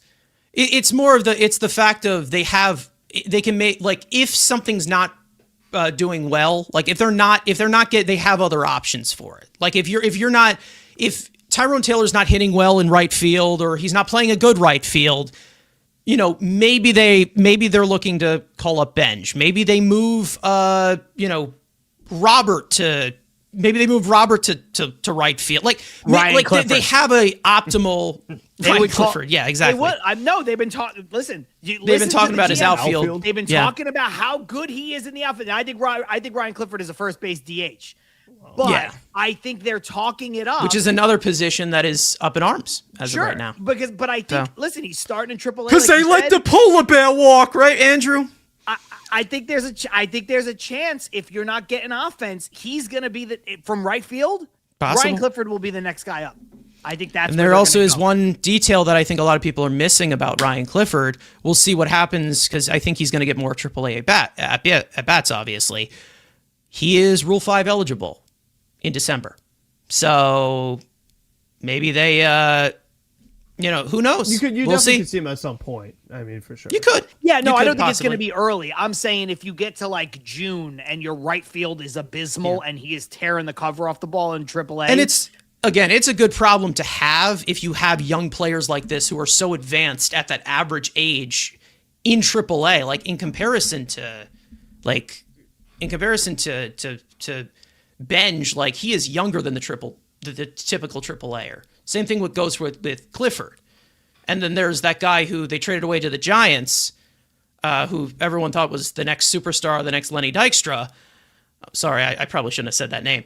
But like there's Drew Gilbert, who was like 26 in AAA. It was like, okay, yeah, we're running out of time here, people. So again, there's no rush for a guy like Benj. If you're going to keep the seat warm, I can deal with Tyrone Taylor batting ninth, or, if that is MJ Melendez, which again, he's going to have to perform well in spring. I mean, like 24 games in AAA batting 170, and you're like, oh, he's ready. Like I can't say that. You know what I'm saying? Like No. he needs to get some more AAA. And I am not going into this Unless he spring has saying insane, he is the insane right spring fielder. Training, like maybe, He's got to have a but- Pete Alonso spring. Yeah, Yes. I can't say A Pete 24 Alonso AAA rookie games at that rookie spring. Yeah. But that production is good enough. Yeah.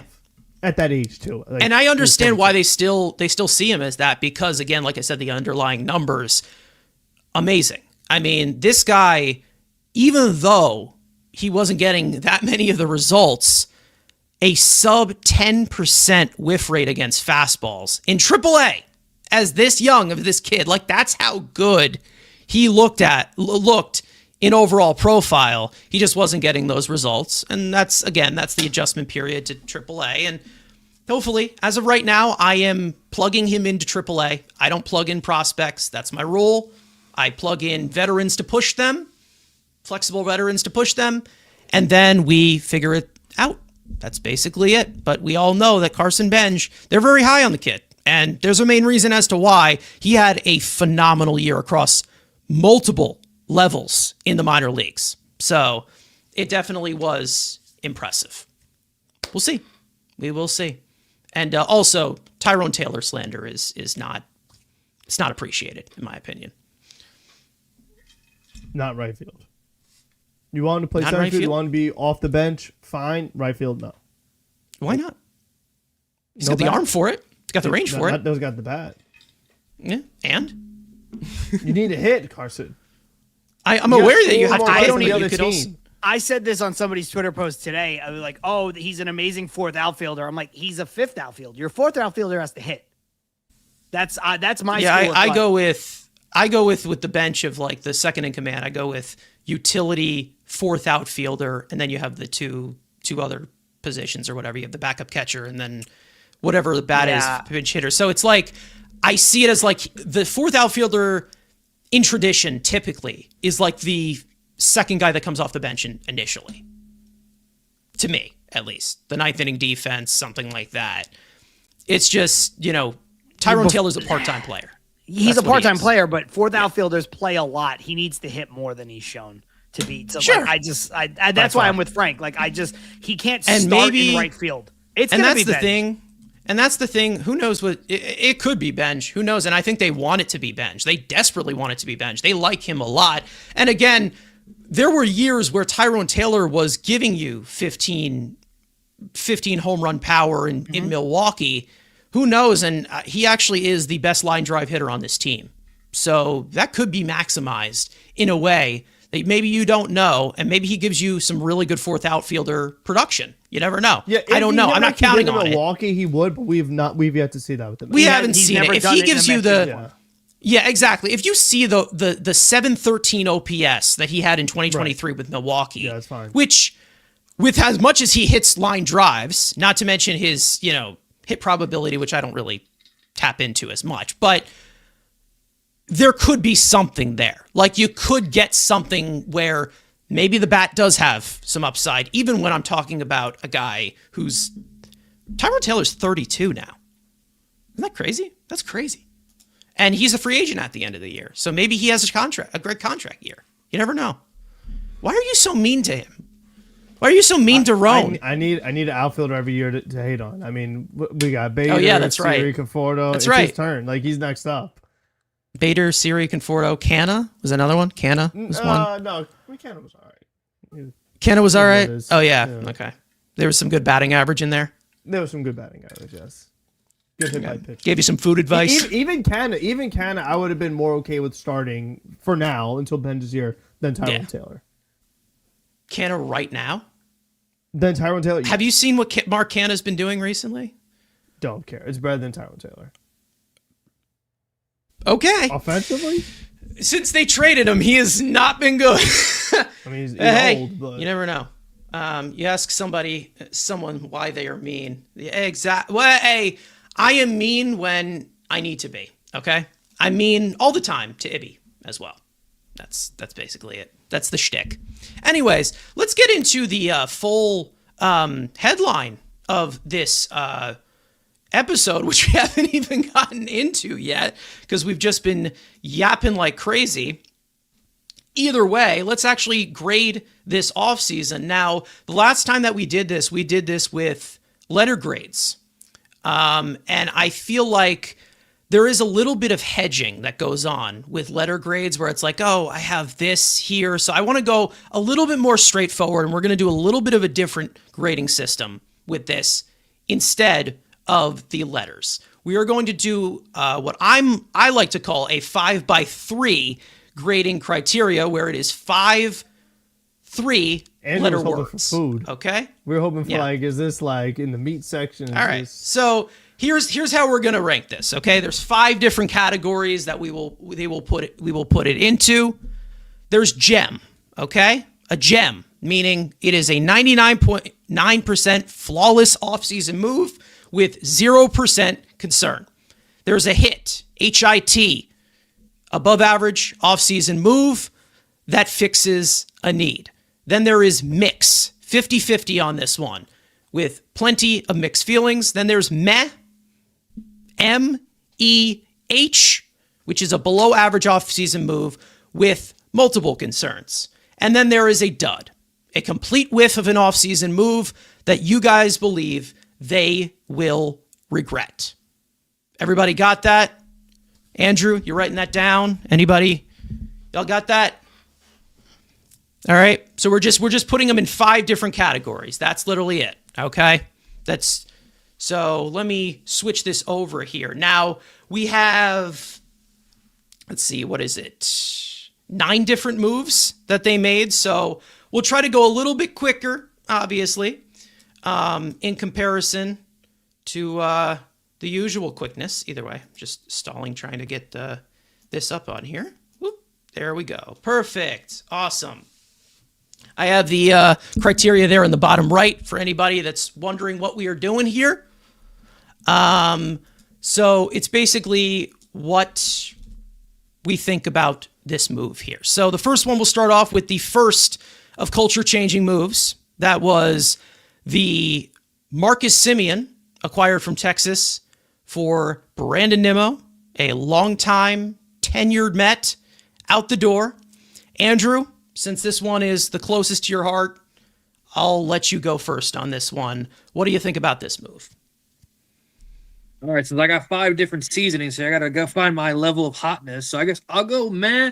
Again, that was more of a contract move. So, again, it's fine. Again, Semien gives you better run prevention up the middle. The bat, you just hope maybe with getting out of Texas, new hitting coaches, that you can get at least a league average bat with good defense. Again, it's a money move. Former All-Star, so that's good photographs. So I'll go meh. All right, so it brings up the stock. All right, well, Ricardo is saying hit, that this was a hit. John, I'll go to you on this one. What are your thoughts on Semien coming to the Mets for Brandon Nimmo? So I just kind of adjusted for inflation, sort of. I'm with Ricardo. To me, on the surf, getting Semien is mix. But I'm going to give it a hit because you were able to get out from Brandon Nimmo's contract. To me, that is such an important linchpin to this entire offseason. They said as much, right? It was reported, then Stearns basically came out and said it. So to me, and there's a chance Brandon Nimmo has a really good offensive year in 2026. I don't know what he does in 2027, and I don't want any part of Brandon Nimmo at 38 years old at the end of that contract. I will take this all day for that. So for me, it's a hit just because you were able to get rid of that contract.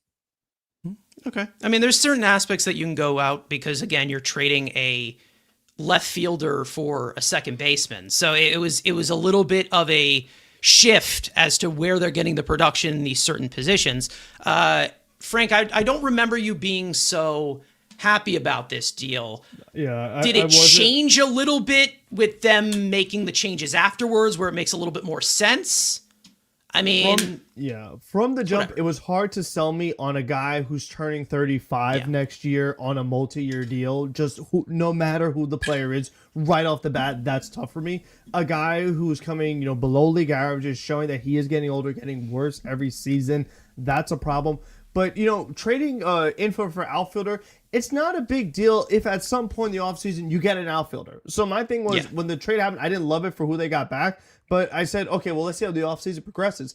And all I've seen since then is just more infielders and more infielders and more infielders to the point where we just finished that conversation that because of this trade, Tyrone Taylor might still be starting in the outfield with you adding Luis Robert.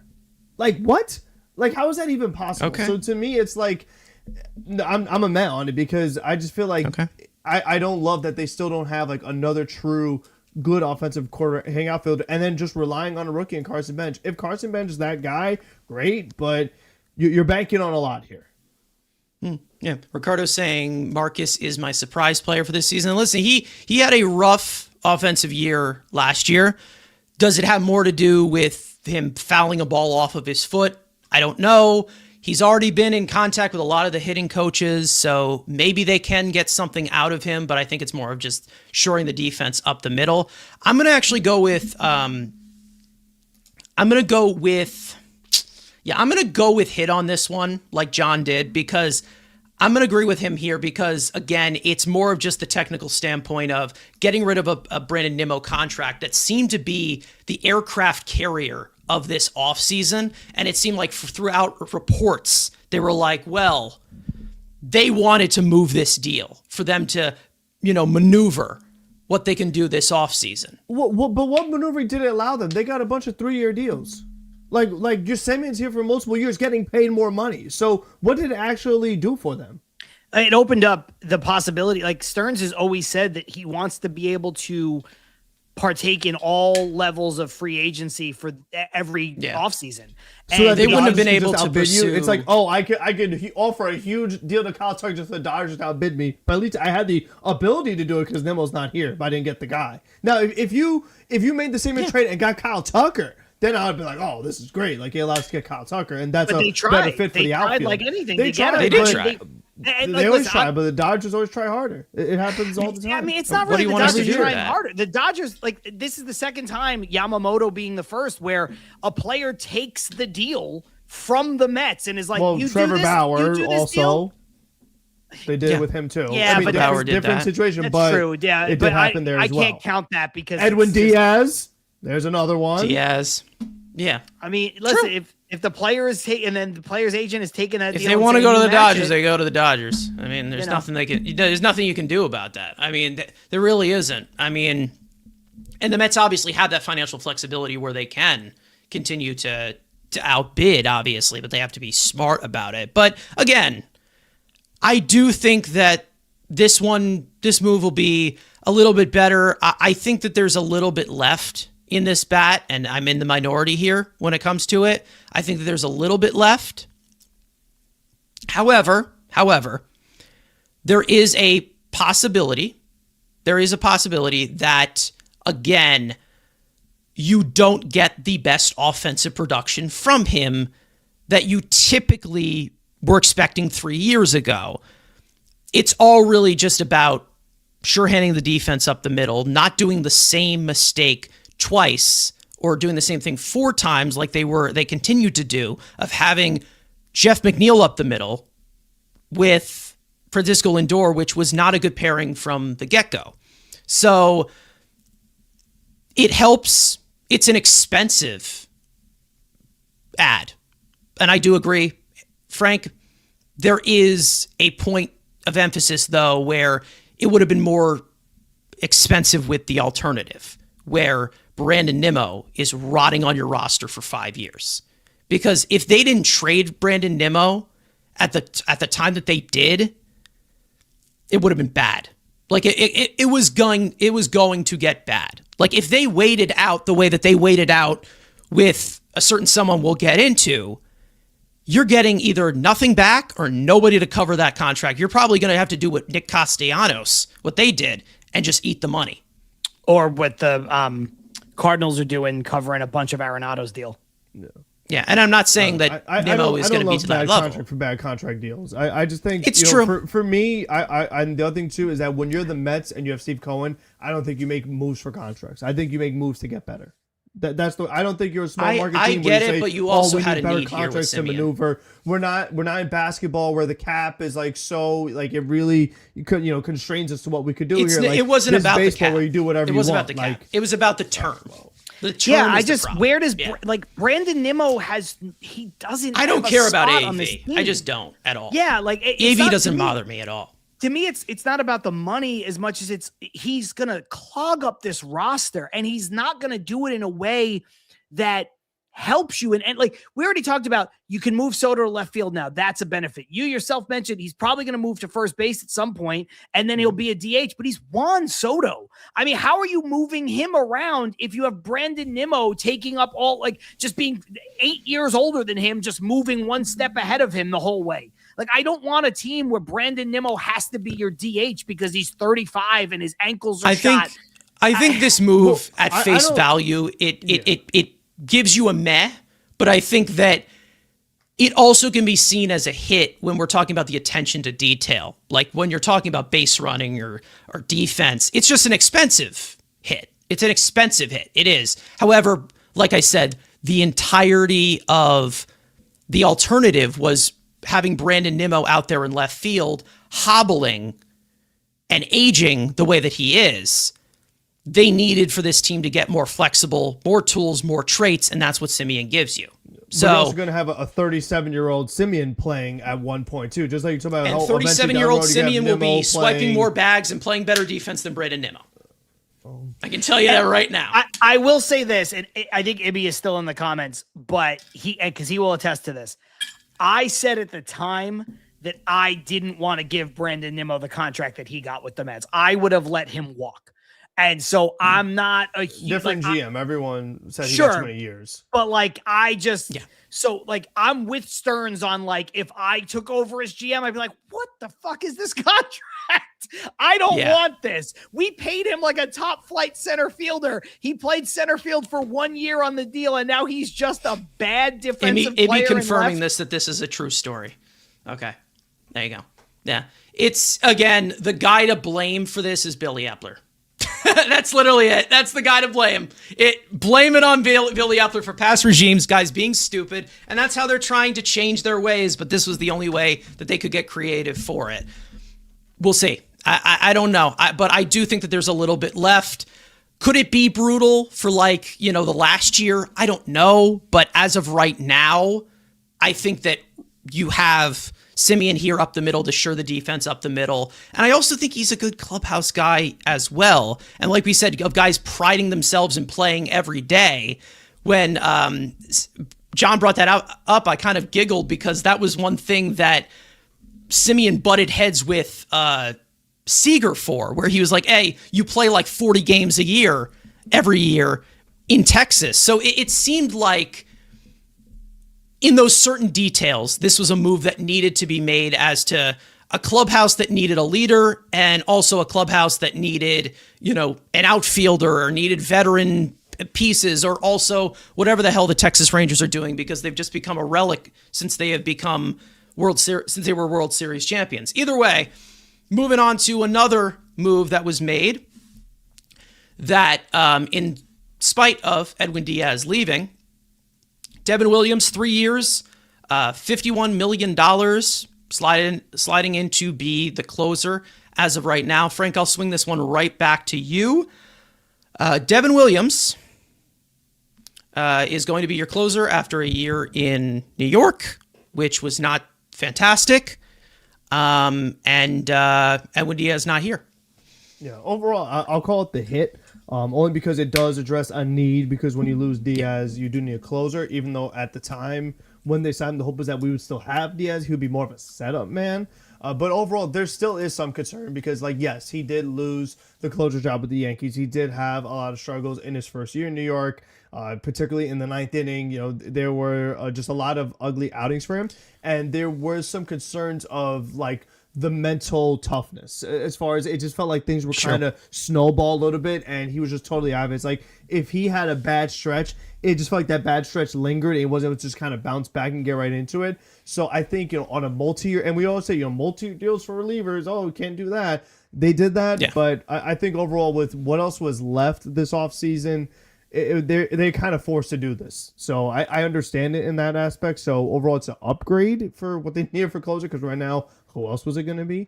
But overall, there are some concerns. Yeah, obviously. I think that there's the back of your mind thing. And when we can compare this to Edwin Diaz, we remember his first year in New York. That didn't go well. And we also talked about the mental aspect with him as well. Well, Devin Williams already had that first year in New York already. So that maybe that's an advantage. And yes, you can see it as a hit because we do know that relievers can be fickle. However, we know that Devin Williams, at his best, or maybe on a typical day, he's really good. He's one of the best relievers in all of baseball. So maybe he bounces back. Underlying numbers say so. John, do you agree with that sentiment?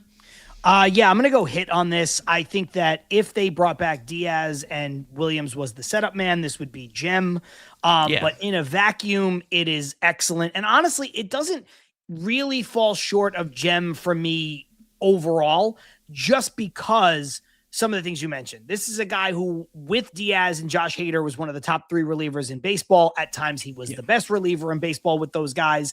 I think he's primed for a bounce back. The under the hood numbers look really, really good, despite the fact that, yes, probably some things with pressure and stuff in between the ears and whatever. His bad first year with the Yankees was better than Diaz's bad first year with the Mets, and everybody loved Diaz after the fact. I also think, adjusted for the contract, you could tell me that this is a better deal than what the Dodgers signed Diaz for. Over the next 3 years, could Devin Williams be better than Diaz? He could. I don't know that he's going to be. I'm not going to. He's done it before. As a he declarative has had statement. better seasons than him before. Yeah, exactly my point. And he's less reliant on the fastball. And as Diaz, we talked a lot about getting older. Diaz very reliant on his fastball velocity. And so, look, I think this could be a real win for the Mets, but in and of itself, it's a hit. I really like Devin Williams. I think a lot of people soured on him because he was bad across town and because Pete Alonso hit a home run off of him, which, by the way, was the first home run that Devin Williams allowed to a right-hander on his changeup all season.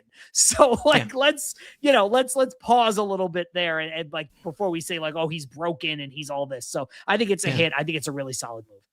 And I think it was a good way to troll Yankee fans, but I don't think anybody really meant it. Like nobody really meant it. We're like, oh yeah, he's completely broken. Some people did. Some people did. Some people take it to the grave, but like we all know how good Devin Williams is. And, again, people look closer at the players on their team in comparison to other guys where it's like, well, I saw him screw up, I'm going to troll. Either way, Andrew, before I go to you, we do have some news. Zach Gallen is back with the D-backs, something that I thought was going to happen a lot quicker because if any other team signed him, they would be giving up a first-round pick, which is not worth Zach Gallen as of right now in comparison to what he was 2 years ago. Andrew, I will go to you. What do you think about Devin Williams, the air bender? He bends air.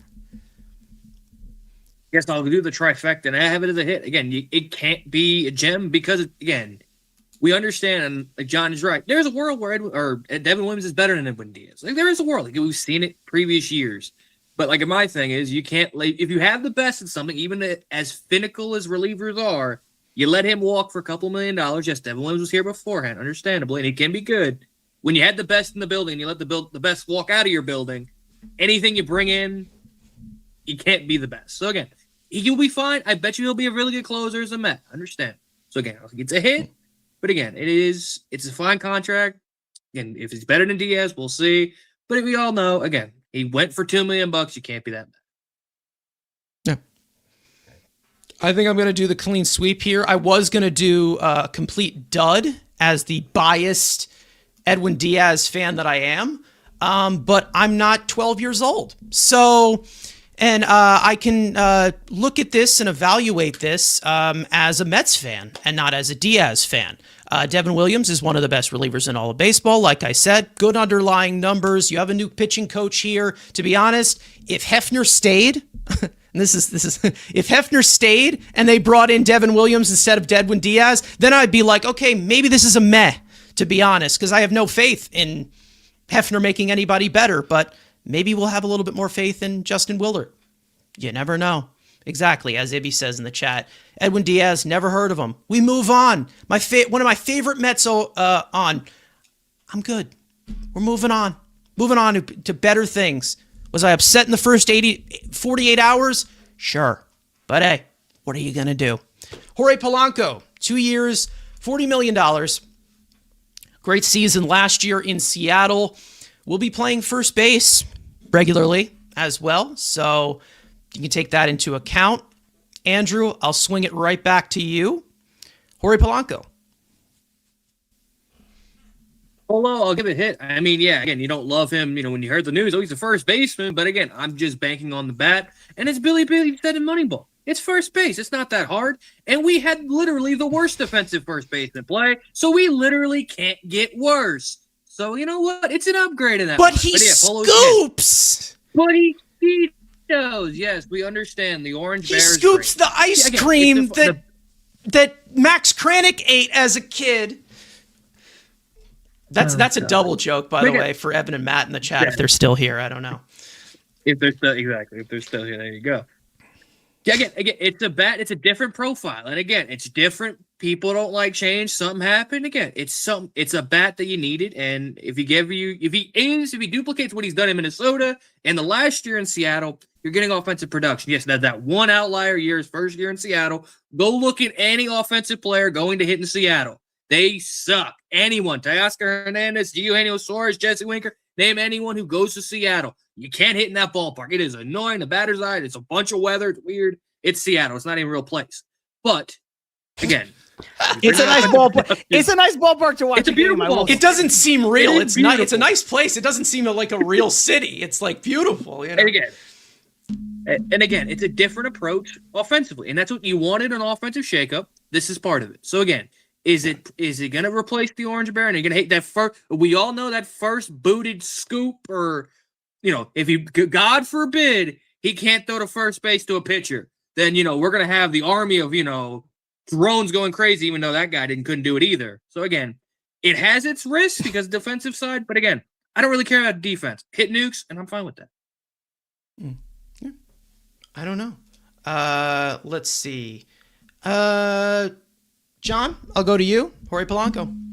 This is a tough one for me. I'm going to say mix on this. Okay. I want it to be better, and I think it will be better. I'm just going off of, I don't know. I feel like there are some variables here where, he's not been the player that he was last year for the entirety of his career. And the point that that Andrew makes about going into Seattle that first year, that's well taken. But he's had boom and bust seasons before. Sure. He's also not been a fully healthy player before. Do I think he'll take to first base? I do. I think he's athletic enough. I do like the fact that he's a switch hitter and he's a different profile guy and he's a gamer and he's a put the ball and play guy and he hit 2 home runs off Tarek Skubal in a playoff game. Like that is all his future teammate. Yep, exactly. No, there's a lot there to really like. I would like it a bit and look, I think again, there's a world where he could be a better defensive first baseman than Pete Alonso on day one. But I would like this a little bit better if he had already played first base for somebody else so that we could just kind of know that. You know what I mean? Sure. There's just some things that, again, they're not scientific, but I can't call it a hit. They're pulling me down a little bit, but I want, there's a world where we get to the end of the season and I'm like, you know what? It really was a hit. It really was. Cause this has been a good signing, gamer guy, clubhouse guy, like all the things that you want in totality make it better. But yeah, listen, right now he's probably projected to be your 4-hitter on this team, right? And just 1 for 1, would I rather have Pete Alonso hitting 4th or Jorge Polanco hitting 4th in this lineup? I'd rather have Pete Alonso hitting 4th. I gotta be honest, just for all of Pete's deficiencies and stuff. So there are just some things that pull this down a little bit more than I even want them to, because I want this to be a hit, but it has to be a mix. I can't get to hit. All right. Frank?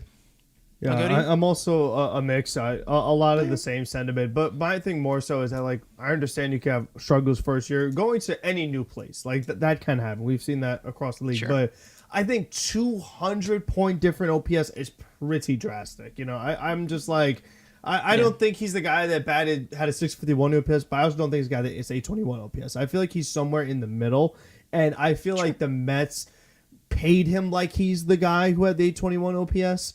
And I'm also, I don't love out of position. And especially it's not so much, it's not even secondary position. It is out of position. Cause John said, he just hasn't played it at all. If it's something where he plays some first base, but mostly second base, then okay, fine. But no first base at all. Listen, maybe he'll learn it. And they're showing videos, on Twitter already of him doing scoops. This way you can scoop all the ice cream you want.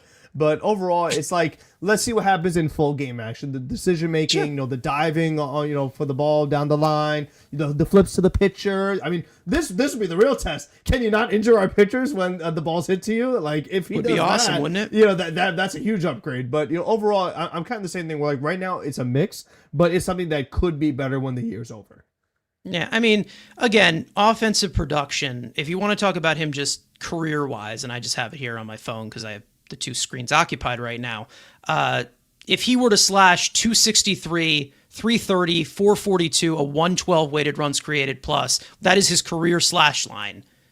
Would you take that as offensive production, Frank? Can you say it one? Can you say it one more time? 263. How many home runs? Well, I mean, I can give you the 120, 162 game average, but I'll have to go to he's not baseball playing reference with this. So, I mean, I don't know. He may be an Iron Man. He probably won't be. No. Let's see. 162 game average would be 23. So what's the combined numbers? 23 home runs. Yeah. And then So what are the other ones. So his career numbers: 263, 330, 442, a career 112 weighted runs created plus, and 162 game averages are 23 home runs and 85 runs batted in.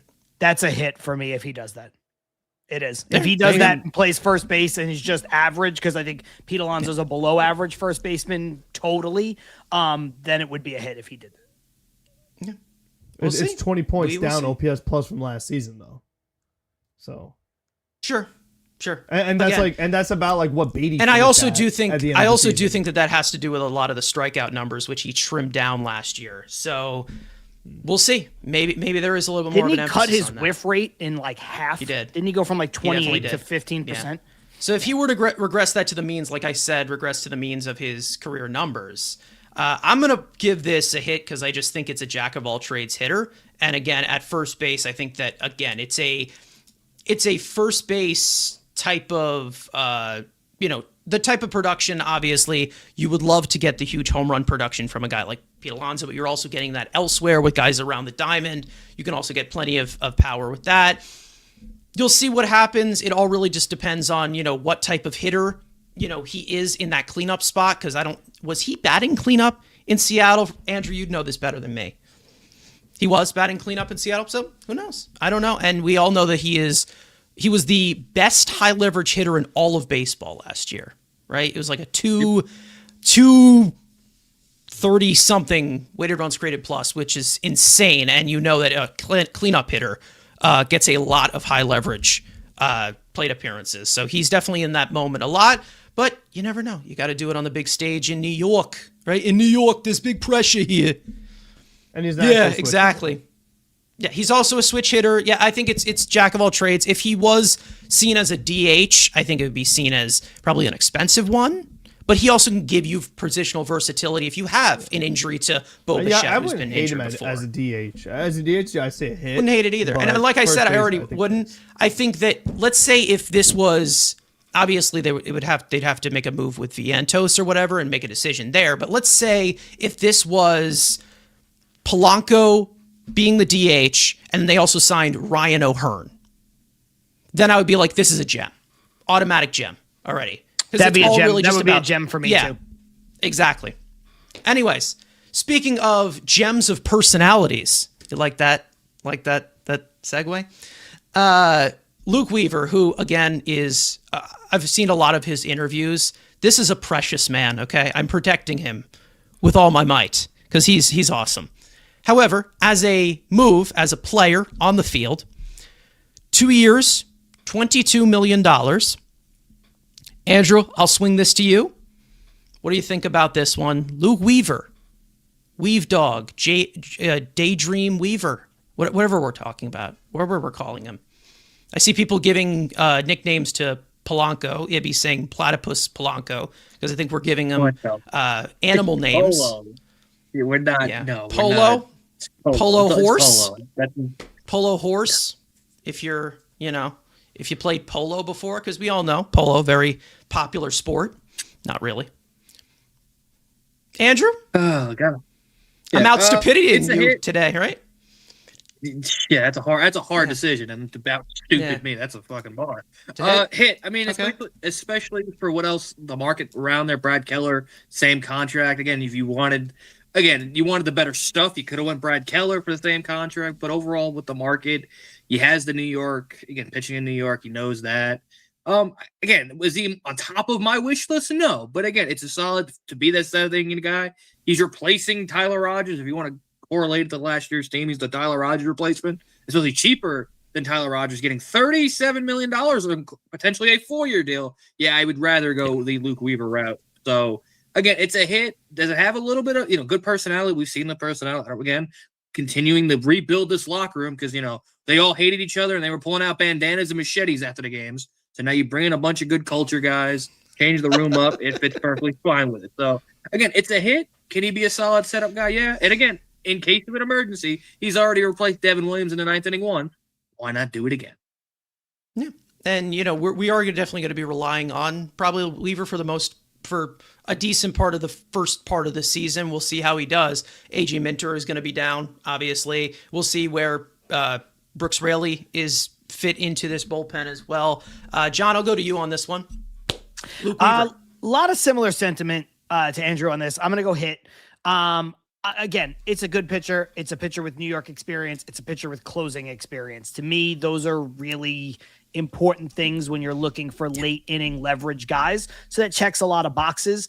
I know some people, and Andrew alluded to it, some people have been, I would have rathered Keller. I would have rathered Rogers. Yeah, Keller has better stuff maybe, but I don't think it's a huge swing either way. And I was never given Rogers that contract. That's an insane 4-year deal to a guy who's not going to be a closer. I know he pitches every day and he's looks 36. Weird. He's 36 years old though. Like to me, like, no. And like, I know it's all monopoly money and Steve Cohen, it doesn't matter. And Yeah. We don't care about AAV. That's just a stupid deal. It's a stupid deal. You give Diaz a 4-year deal. I'm not giving Rogers a 4-year deal. So this, to me, it's a hit. It's good.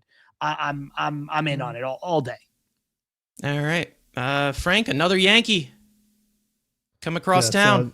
So the Mets love to get former Yankees. I would say overall it's a hit. I mean, speaking of Yankees, once he got there, he was really able to turn around. I mean, because this is a guy that he had bounced around the league a little bit. He struggled with some other organizations. So you hope that whatever he learned with the Yankees, he's able to transfer that over. Because if he isn't, then it's gonna look kind of ugly. But overall, I mean, he's put together a few consecutive solid seasons, which with relievers is hard to come by. We know a lot of guys could be year to year. So like we said, he just checks a lot of boxes. Whether you want, New York, he's got consistency, late innings, so he could just do a lot of different things, which I feel like that's what we want in relievers. Like, you want guys who could be used in multiple situations, and Luke Weaver could definitely accomplish that. So for me, replacing Tyler Rogers, I totally agree. 36 years old, 4 years. The money is real wrong. If the guy's not good, the guy's not good. The guy wasn't even good now. So like, why would we even want to do that now? Because he was someone that with his, he's like, Weaver's like a total opposite of Rogers, because Rogers relies on the ball on the ground all the time, and sometimes it goes right past the infielders. Yeah. Meanwhile, Weaver, he is not a ground ball pitcher. So, they had interest because obviously shoring up the middle. Like they had, because they shored up the middle, Simeon, Lindor. They had interest in bringing back Rogers, but that price, ridiculous, absolutely ridiculous. And I'm going to go with the clean sweep here. I'm gonna say it's a hit here. This is a analytical dream right here with the profile of his pitches right here. He has about 20 inches of induced vertical break on his fastball. Great secondaries, knows how to expand the zone, and hopefully they can utilize that. I know that he had like a hamstring injury that kind of threw him off a little bit and kind of screwed him up a little bit down the stretch with the Yankees last year. So hopefully that's healed up. And like I said, an amazing personality. Like this guy is usually I see a lot of guys that like have this cornball attitude. This guy has just the dry satire humor that I love. So I am definitely a team Weaver here. If it continues to go the way that it is, and he continues that personality like Miller. Yeah, exactly. Changes the culture. Really does. Really changes the culture. Speaking of culture, Jeff McNeil, you're on out of here. This is obviously a situation where they had to maneuver this contract because, they had to do so. And to be honest, I added it in here because I just love looking at him in an ace hat. It's great. Andrew, what are your thoughts on this one? McNeil's gone. Do you like it? I did two of my favorite things. I was making mac and cheese when Jeff McNeil got traded. So I was eating my favorite food, and Jeff McNeil was shot out of a rocket and sent to the West Coast, hidden away. It's a gem. But here's the thing. I will be nice to the gerbil. I wouldn't be surprised in that minor league ballpark he hits 30 homers because it's the minor league ballpark. Who knows? If we see it, who knows? Let him have fun. He's going to play with Nicholas, Kurtz, Jacob Wilson. God knows what position he's going to play, but if he's in a minor league ballpark, he's going to be the veteran leader. He's the veteran leader, so I can't wait. He's going to help the locker room. Kurt. Yeah, exactly. He's going to be having Mr. Kurt picking up Jacob Wilson and just chucking him across the field when he strikes out, or Lawrence Butler or Denzel. When Denzel Clark doesn't rob a homer, he's just going to grab a sledgehammer and hit him. It's going to be great. It's going to be entertaining baseball. Where are all these weapons? You said machete. Where are all these coming from? Well, Amazon's pretty easy. You can just get it back to your house. It's great. But, again, you clear up the money. You get it. Whoever the prospect is, who really cares? You're free. He had to go because you brought in Marcus Semien for that with his contract. You couldn't have 2 second basemen making more than $15 million. So you had a team bite. He's out of here. You free up some money. Marcus Semien's the job. He can't be much worse. But at least he's a better attitude, and he wants to play baseball. That's okay. All right, so you're calling this a hit or trolling and saying it's a gem? No, it's a gem. It's not a hit. It's a grand slam. All right. Whoops, not 2 M's. All right, John, I'll go to you. I know that you share kind of the same sentiment here with me and Andrew.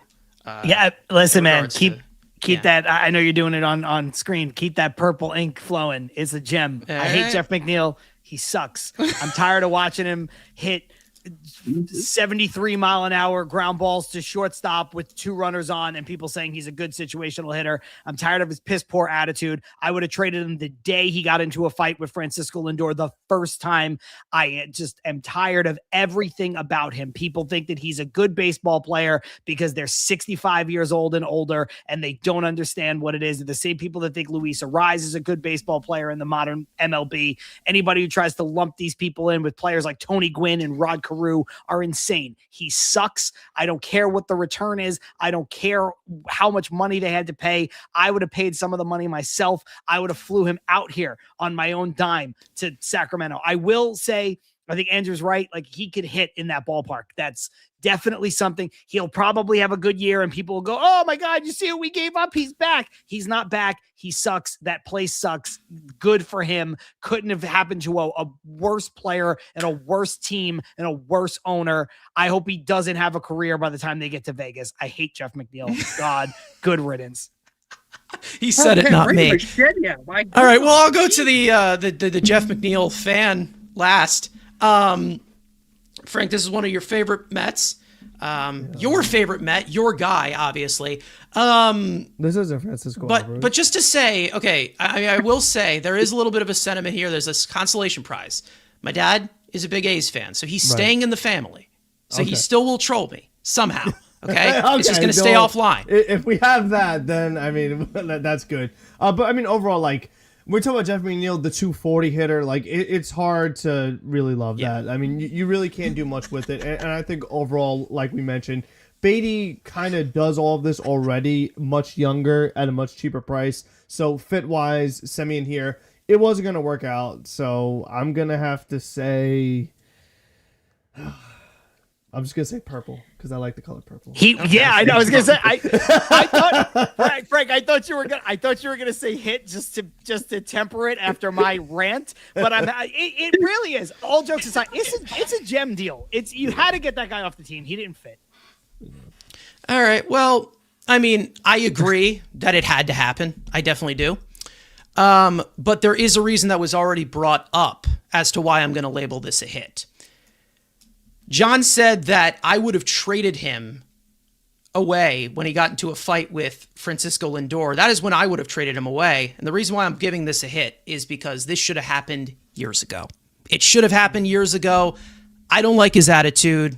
I've already talked about it plenty of times. I think he's completely outdated. I think that he's aging. I think that I don't know how many times he's gone now. So like, I don't even have that list of bullet points that I can show as to why I am tired of this guy. It's gotta go. It had to end.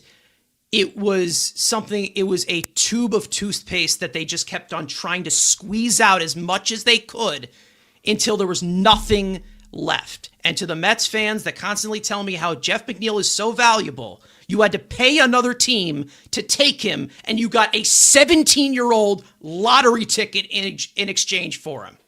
So that's how Major League Baseball views Jeff McNeil. And that's how I view him. It's just, again, this should have happened years ago. I'm tired of it. I'm glad that it's to rest. I'm glad that he was the last guy of that 2019 core to finally end it. End that core of failure that won nothing. And to be honest, I think they're all kind of losers. But whatever, because all they did was lose. Whatever. You know, Carson, just to add to your point, because I see where you're coming from, I will say this. He would have had higher value if they traded him then also. Yeah. You would have gotten something better back for him because he was still closer to the person that got the extension. Instead they extended him in his 30s, which is just completely stupid. One of the many reasons why Billy Epler should not be a general manager. They just went completely ass backwards with it. That's basically it. It's just it went on too long, way too long, and it's just the constant overcompensating of, well, he can play this position, he shouldn't be. He shouldn't be. Speaking of a guy who can actually play the position he's going to play, that being Luis Robert, who the Mets acquired for Luis Angel Acuna. We can also call Seth Curry as well. And Truman Pauly, who was a 13th round pick in 2025 by the Mets in the draft, pitched 4 innings in the minor leagues this year. They get their center fielder. Mets were attached to Luis Robert for a while. They finally get him, obviously coming off of 2 rough seasons. Andrew, I'll go to you. I know that you're a big Robert guy. So what are your thoughts on the Mets finally getting Luis Robert to play center field? Again, it took long enough. And I'm going to take into consideration the very small package that was sent to Chicago, the constant waiting. Emphasis on small. And the small switch hitter that was sent to Chicago. The switch hitting little person that's going to play all over the place for the White Sox. And I am bullish that I'm not saying we're getting back to that MVP candidate, but I think you are going to get an above average offensive player, plus the great defense in center field. And just for Frank's point, Tyrone Taylor is no longer, as of now, starting outfield. Yes, to be determined if it is true, but it puts Tyrone Taylor back into the bench. And again, this was the best upside play if you were going for an outfielder. Obviously, besides Kyle Tucker, which they tried, everyone else on that market, we could have brought back Harrison Bader and done other things. This was the most boom or bust. And if it sucks, it's a 1-year deal. You don't pick up the option. So again, it's in line with everything else the Mets have done throughout this offseason. It is, you have 1 guaranteed year. If it's good, you have that second option that you're getting a top 10 center fielder at $20 million. You pick it up, and there you go. So I'm going to give it a hit. But again, it does have that ability to blow up in your face and be an Keon Broxton, Jose Siri, Jake Marisnick, to the long line of center fielders that have been added. But again, I've been bullish on him. And again, I just believe putting him next to Juan Soto and getting some friends that don't suck out of Kmart, he can be better than what he was. Out of Kmart. Cool. All right. John, I'll go to you. Okay. I'm swinging big on this one. Uh-oh. I'm going gem. Yeah, okay. I'm going gem on this. And you know what? I am going to agree with you on this one as well. So I'm going to go gem with this too. Here's why. I think Andrew said a lot of the positives there. Now, I'm pretty bullish on him. I don't think we're going to get MVP candidate, but I do think we are going to get something in between what he has been and what he was in 2023. And I think if you do that, you couple it with the defense, it's a no-brainer. You factor in the cost of acquisition, which was very little. You factor in that he is controllable or not, depending on what happens, like Andrew mentioned. So if he's bad, no big deal. 1-year deal, no such thing as a bad 1-year deal. You're out of it. If he's good, you control his rights and you get to keep him for another year of his prime. He is an elite defensive center fielder, one of the best in the sport. You needed that. You pushed Tyrone Taylor to the bench. Like he said, you don't have to watch Cedric Mullins. You don't have to watch Jeff McNeil be out there and do any of this. Good. You allow Carson Benz to develop in a place that is better suited for him, which is a corner spot anyway. And even when he was at his worst, Luis Robert, he is a guy who can mash lefties. He has not stopped doing that. So even if he has not changed at all, which I don't think is going to be the case, he is still a guy who against left-handed pitching, you could throw up into the 5th spot in your lineup because he's going to hit these guys. So I think he gives you so much for so little that it has to be a gem. Also, when you go out and you add high contact guys like Simeon, Polanco, and Bichette, you can take a swing on this guy. Pun fully intended, who, maybe some of his swing decisions aren't the best and he strikes out. Well, you know what? You don't have other guys in the lineup that really do that anymore. So why not bank on the upsides? To me, it's just a gem. It's a good no-brainer move. I agree with it because it basically fits into what this team needs in center field. They need a guy who can go and get it in center field, has a strong arm in center field. He can steal bases, put guys into position. He walked a lot last year in total. I think it was a career high walk total, I think, in detail. However, at face value, he has struggled these last 2 years. And I think that this is again, my hot take of this entire grading here, where I do think that this is going to pay off. Do I think that this is a 40-40 talent that he was seen as a prospect? Probably not. But I think that this is going to be seen as a really good center fielder for this team. And he's going to be a viable option for this team. And, maybe that bigger stage helps him. Maybe he does rise to the occasion. I don't know. Who knows? Maybe I'm completely wrong and he is the same hitter that he was. But I do think that protected in this lineup, maybe there's a little bit leadership here, the message being sent, all those different components, maybe it helps. Maybe he needs a new hitting coach. The Mets needed a new hitting coach too. Yep. We're a perfect match. Robert, Frank, I just want to add this to you really quick, Carson. He probably won't be the 40-40 talent, but I don't think 25 and 30 is out of the question. And when you factor that in with the kind of defense that he plays, I mean, that's amazing.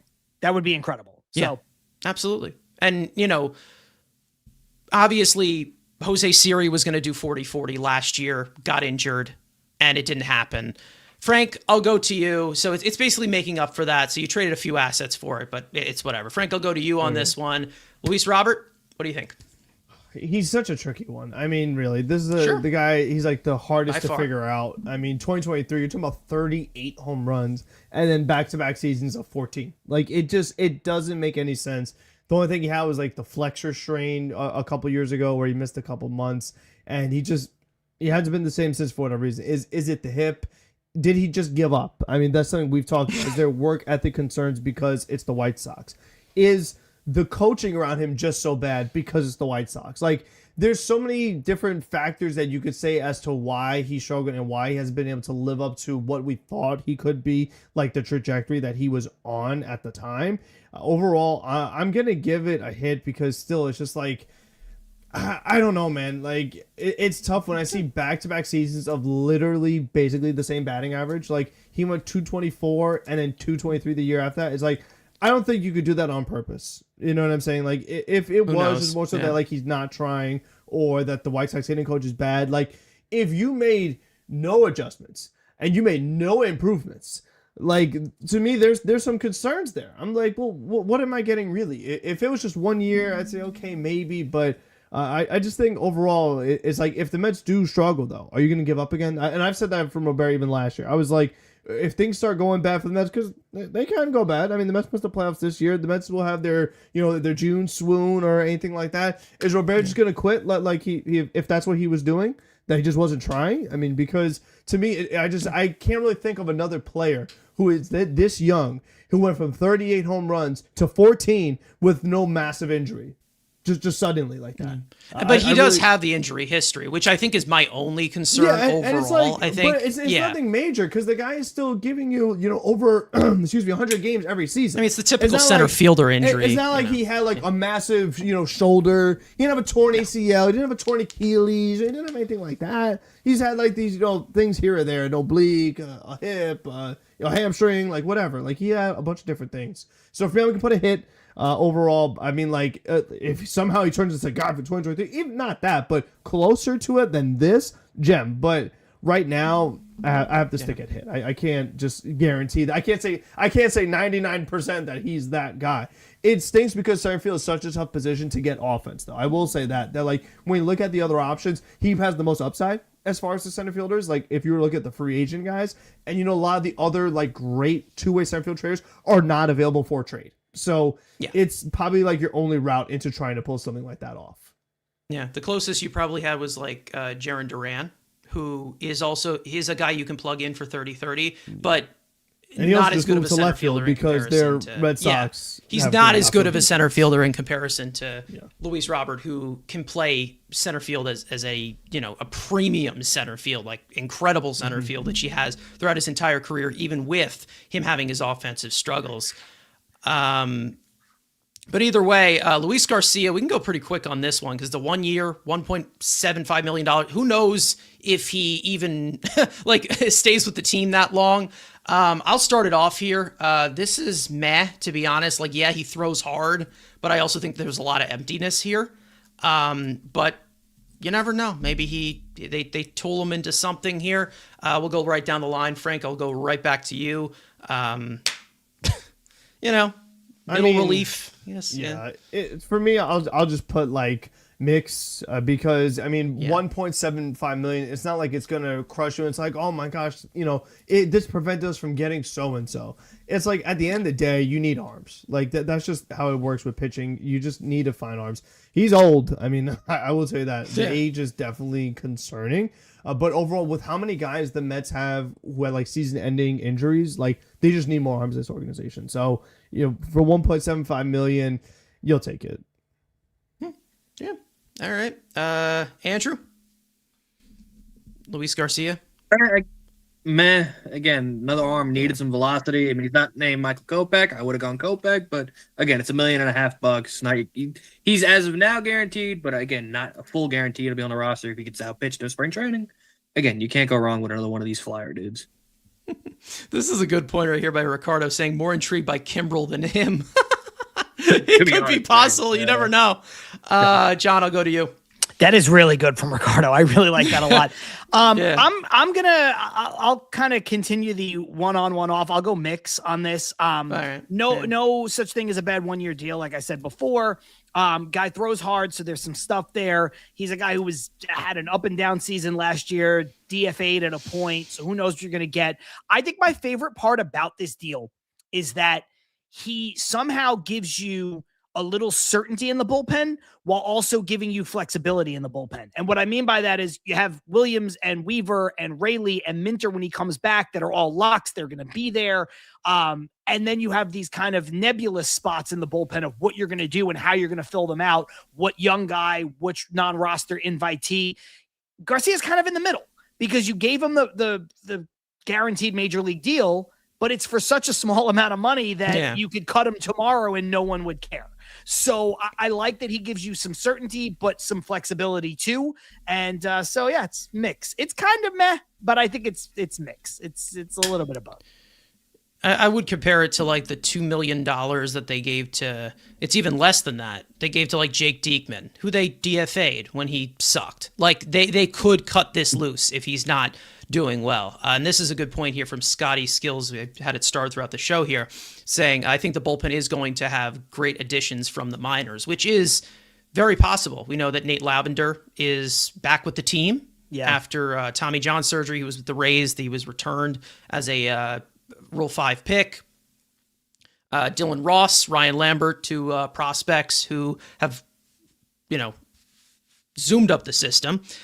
Either way, Bo Bichette, let's get to him. 3 years, $126 million. There is an opt-out after year 1 and year 2.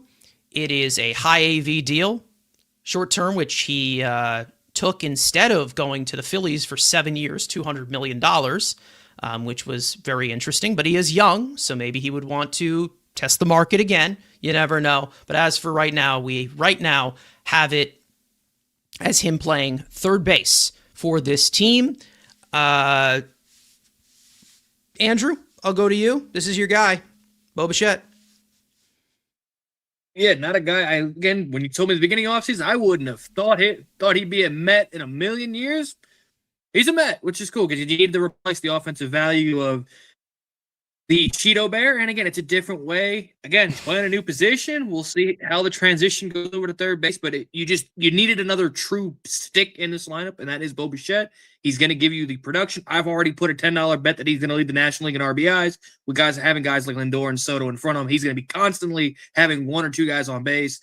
And he's the type of guy that Keith Hernandez is going to never shut up about. And that's going to be annoying all season when he's poking these little right center field singles that drive in, Lindor after a leadoff double or Soto after a double. So you get the offensive run production that you lost from Cheeto Bear, better flow, better biceps, just better overall player, better human being. So it's a gem. That's all I got to say.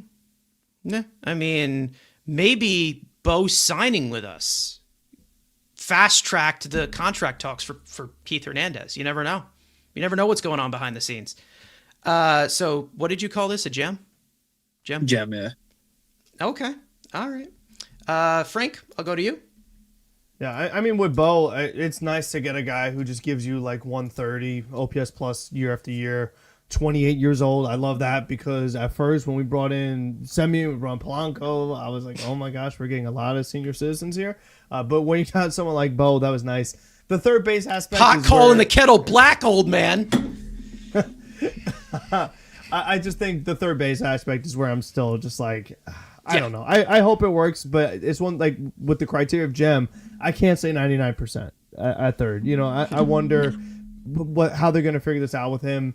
And in general, he's just not a good defensive player. So I feel like, and the same thing with Polanco. Like Polanco wasn't a great defensive player either, and that's why like he moved off second base and was DHing for Seattle. So to move like a bad defensive player to out of position is also a problem for me. But yeah, we'll see if it works. So I mean, overall, we've had, and again, like I said earlier, though, a bat can make up for a glove. So we had Vientos at third, and we went deep into the playoffs with that formula. So with Bichette, like it's not gonna be the make or break for us. So I think overall, I'll just put a hit because I don't know how the defensive side is gonna work.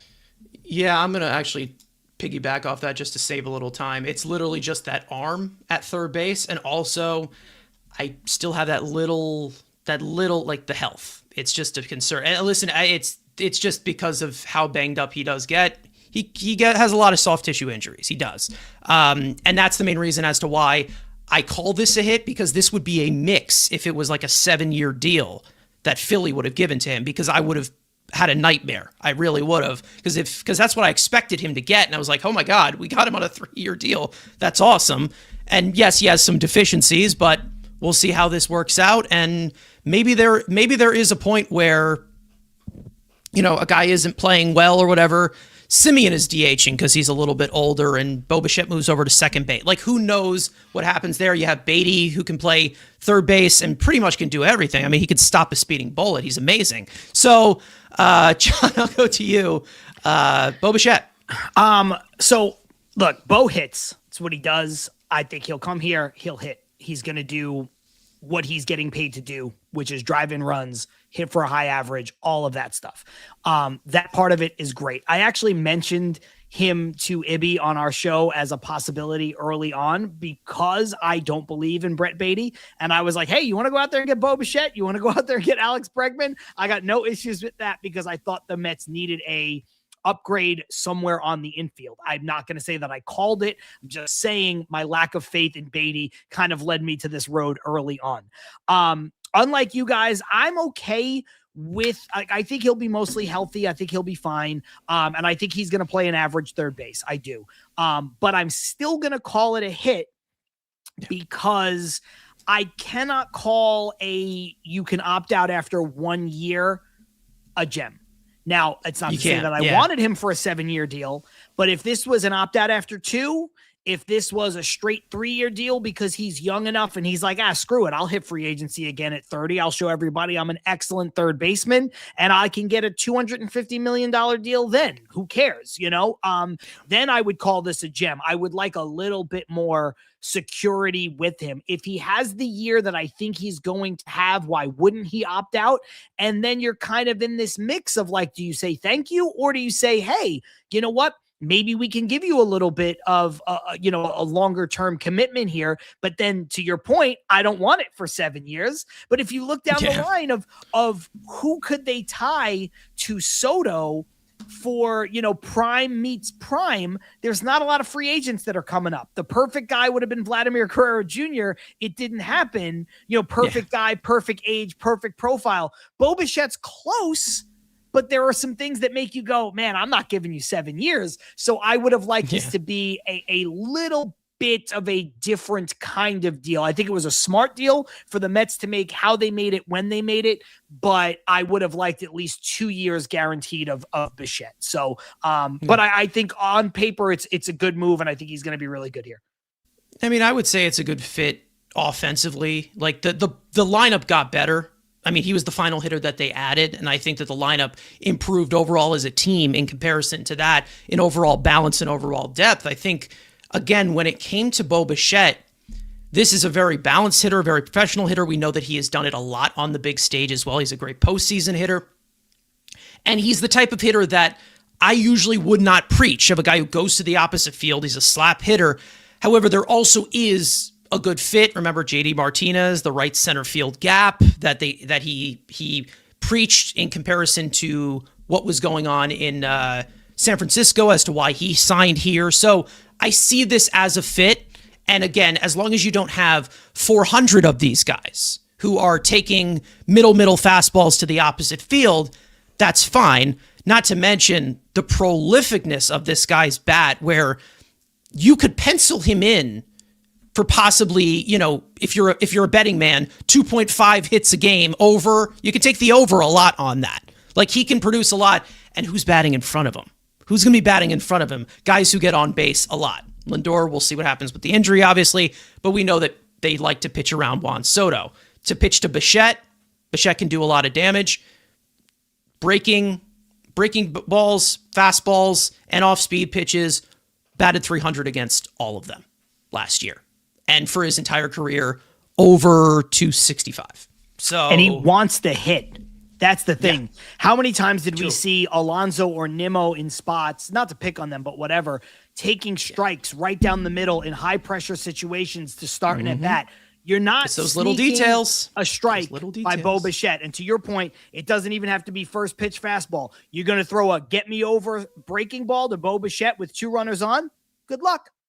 And it's also about the dynamic there. It's also about the dynamic because who's going to be batting in front of him? Juan Soto, who's a very patient hitter. Exactly. So it's one of those things that's like building the dynamic, deepening the lineup, and I think that they did a really good job with that. And again, I would put this as mix if it was a 7-year deal, because I don't like the look of his health, obviously, and obviously that profile is not something that I would prefer. However, if you do something prolifically, you do something prolifically, and he does. And we'll see. And the only thing keeping it from being a gem with this being a short-term contract is I don't know how that arm at third base is going to look. We'll see. We will see how that works. Maybe my guy, Ronnie Mauricio, can go into full gear, and he's playing third base with that rocket of an arm he has.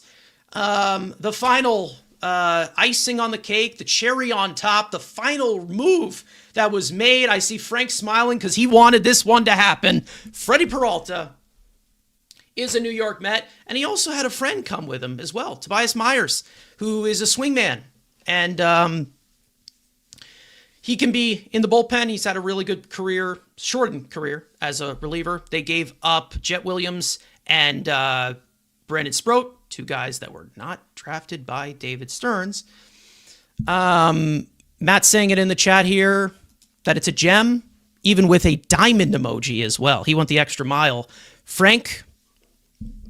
I would make it blue too. It's higher than 99.9%. It's 100%. I mean, this is a move they needed. I mean, I've lost count of how many years I've said, who'd be a really good fit for the Mets? Freddie Peralta. I mean, that contract is just insanely good for the kind of quality that this guy puts out year in, year out. He's in a contract Diamond year status now. here? I understand Diamond status? it. There you go, diamond status.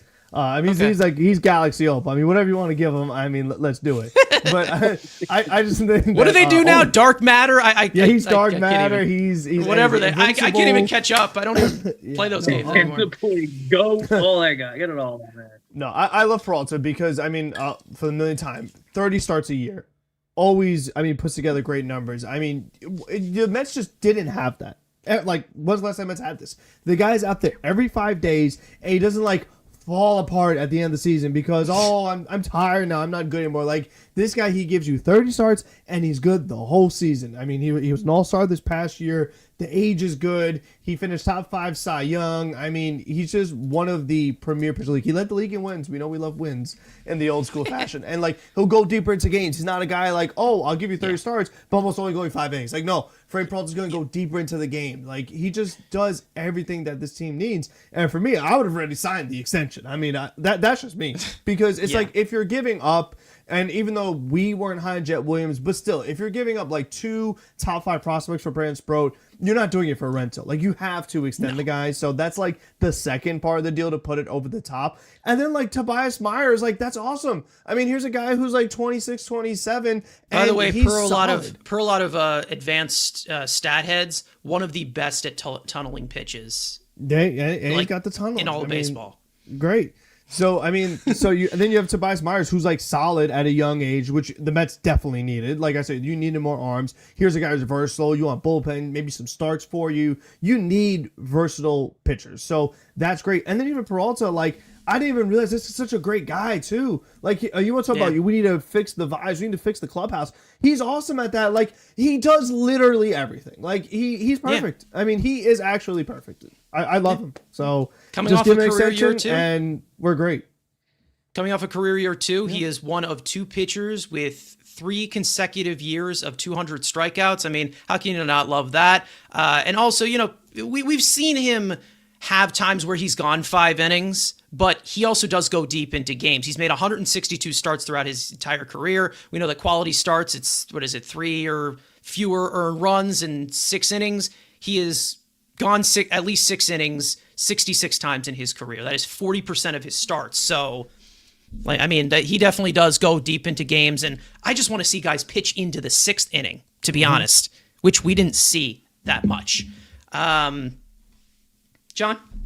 Yes. First thing, I am going to have to run after this, but thank you guys for having me. This has been awesome. Absolutely. I love this grading system, by the way. When you first pulled it up, I was like, what are we going to do? And then I was like, actually, this kind of slaps. You can go ahead and just copy what Frank did said. You can copy the blue gem because I agree across the board. The only things that I can really add to it is that Freddie Peralta is, depending on who you talk to, he's about a top 20 starting pitcher in baseball. I think that's fair as it stands right now. Right? Some people maybe say top 15, some say 25, whatever. I think there is a chance that we are on the precipice of seeing Freddie Peralta take the next step. I think the Mets acquired a great pitcher that might be jumping into an even higher echelon based on some of the stuff under the hood. He seems to get better every year. He used to be fastball Freddie, and now you see the way he mixes his pitches. And if he continues to do that and he continues to grow, what you're going to do is not only get a guy on a 1-year, $8 million deal, but if you were to sign him to an extension, you'll probably get him on a team-friendly extension that is not only good for the pitcher that he is now, but might be excellent for the pitcher that we're about to see over the next 2 or 3 seasons. That's how good I think he is. That's how good I think he can become. The fact that they went out and got a guy who Stearns not only identified early in Milwaukee, but extended early, and there's a good relationship there, it leads me to believe that he is also prone or open to an extension now. And he's kind of already said that. I think it will happen. I think it's probably going to happen sometime over the next month. And when they do, this will be, I don't know if you can change this color to something else, but it will be even better than what it is right now. I know they had to give up a lot to get him, but I think it's worth it. He's exactly the right pitcher at exactly the right time for what the Mets needed. It also doesn't preclude them from going out and getting involved in Turk Skubal if they want next year, because they have money coming off the books. They have pitchers coming off the books. It just makes so much sense. And then you get Tobias Myers with his option and his 5 years of control. Yeah, I know they gave up a lot. Masterclass. Masterclass. Perfect. Yeah. Perfect. Andrew, before I swing it over to you, or Frank, if you have anything to say, but Gerald Frederick in the chat, this is hilarious. I would trust Freddie with my newborn. Hell yeah. That's hilarious. Yeah. I don't have a newborn, but I would trust Freddie with Gerald's with your newborn. hypothetical newborn. No, with Gerald's newborn. Gerald's newborn. Okay. With Gerald. You're signing it off. Okay. Yeah. Co-sign. Fred, Frank? No, I just want to let John, if you want to do like an exit, he can. Yeah. Like, Oh, just do, like, a okay. little, Word. Yeah. outside. I have to get dinner. It's a little earlier here Yeah. on the West Coast. No. Guys, tremendous. I had so much fun here tonight. I'm happy that you guys asked me to do it. I will jump on anytime that you would like to have me here. Sorry I can't stay for the rest, but always good to talk to all of you. Talk to Carson a lot. Frank and Andrew not as much because you guys aren't in the mix as often as he is, and I am kind of just giving people crap on Twitter and whatnot, but I appreciate you guys having me here. I think the Mets are going to have a good season. I think we're all going to be pretty happy, once things start, and I am itching for baseball to start. Yeah, absolutely. Guys, links are in the description. Make sure to go follow John individually. Follow his show, TilMetsDoUsPart. They are live every Wednesday. You're usually live on Friday. We're kind of hijacking your, what is it, sister show you're calling it? Yeah, sort of. Like I just do a little solo show because I have the time now. It's called Walk Off Whiskey, usually at 7 p.m. on Fridays. But like I said, happy to preempt it when big news drops and we have to do TilMetsDoUsPart instead, or if I get an invitation from you guys or whatever the case is. It's just kind of something I'm doing when there's nothing else happening, as far as my schedule goes. So, shout out to you guys. Thank you. All right. Well, thank you for coming on, John. Always a pleasure. Maybe we'll get your co-host as well next time. All right. We'll see you. Either way, if you want to, we can finish off the grading here. Andrew, do you want to continue this sediment here with the diamond status? No, because the glazing is insane. This dude is not that good. This dude is going to regress so much. He had a expected ERA of close a run higher. This dude is dog water, and we traded a 5-tool shortstop and a uncontrollable starting pitcher for this dude. I mean, come on, it's a solid meh. Even if you extend this guy, he's not Tarek Skubal. So why are we giving up prospects for a guy who's not Tarek Skubal? Could have just given 7 prospects to Detroit. But we get this guy. I'm just waiting for him to finish. I'm not going to give it a full gem because, again, there needs to be I would give it a gem if it's an extension. I'm going to give him a hit because, again, there are some things that, again, I don't see him as an ace. I don't truly see him as the innings eater we need, but he's a good pitcher. Give him a hit. Yeah, I'm going to say the same sentiment here. Extend him, and then it's diamond. That's it. Just extend him, which could possibly happen. I mean, let's not forget, David Stearns traded for him. When he was in Milwaukee. Now he trades for him again when he's with the Mets. So maybe there's like a little bit of trust here. They're like, oh, well, and maybe we talk about, the extension talks during spring training. You never know, because we all know how fun it was with Francisco Lindor all those years ago. That was fun, wasn't it? I think too, like with Stearns, I've been very critical that I didn't think he'd be willing to move like top prospects to get like real meaningful, impactful players, and for him to finally do it with Peralta, I think number one tells you how he feels about Peralta in general. But number two, he wouldn't do that for a rental unless he knows for sure he's keeping him. And I think like for Jet Williams, we all knew that like we kind of knew what the ceiling was. I mean, we're like, you know what? It's like it'd be such a long shot for him to really be like this amazing like star player.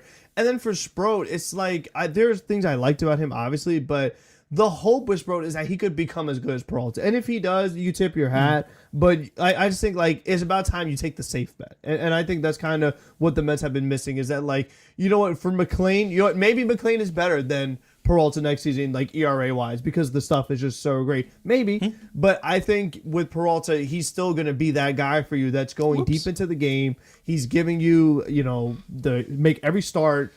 you just need that. Like, you just need that for this rotation. We said that so many times with how many guys got hurt, whether it's Mania, whether it's Senga, whether Clay Holmes, the way he fell apart at the end of the season, David Peterson, second half struggles. That's not gonna happen with Peralta, at least. And to me, that's what a true ace is. A guy that every 5 days is going to give me a quality start. Because, I mean, there's some guys, like we said with Senga, the ERA might be better, the stuff might be better. But if you're falling apart for me and you're not there when I need you most, what's the point? So that's kind of what I'm looking at. It's kind of like, and also, look at what Frambar Valdez got. Like, what? Yeah. Can you imagine, like, that was the alternative? We gave Frambar that deal? Like, it was just, it was a great move. It really was. Yeah, definitely. I mean, again, extend them. That's it. That's all I need. I love it. I think it's great. I think that if you extend them, it takes you out of the window. I don't want to deal with Freddie Peralta in free agency and also with Tyreek Skubal in free agent because I want a clear shot at him. Okay, because I'm ready to frickin' throw whatever I can at Tyreek Skubal. That's how special he is. Just pick the casino up and throw it at him.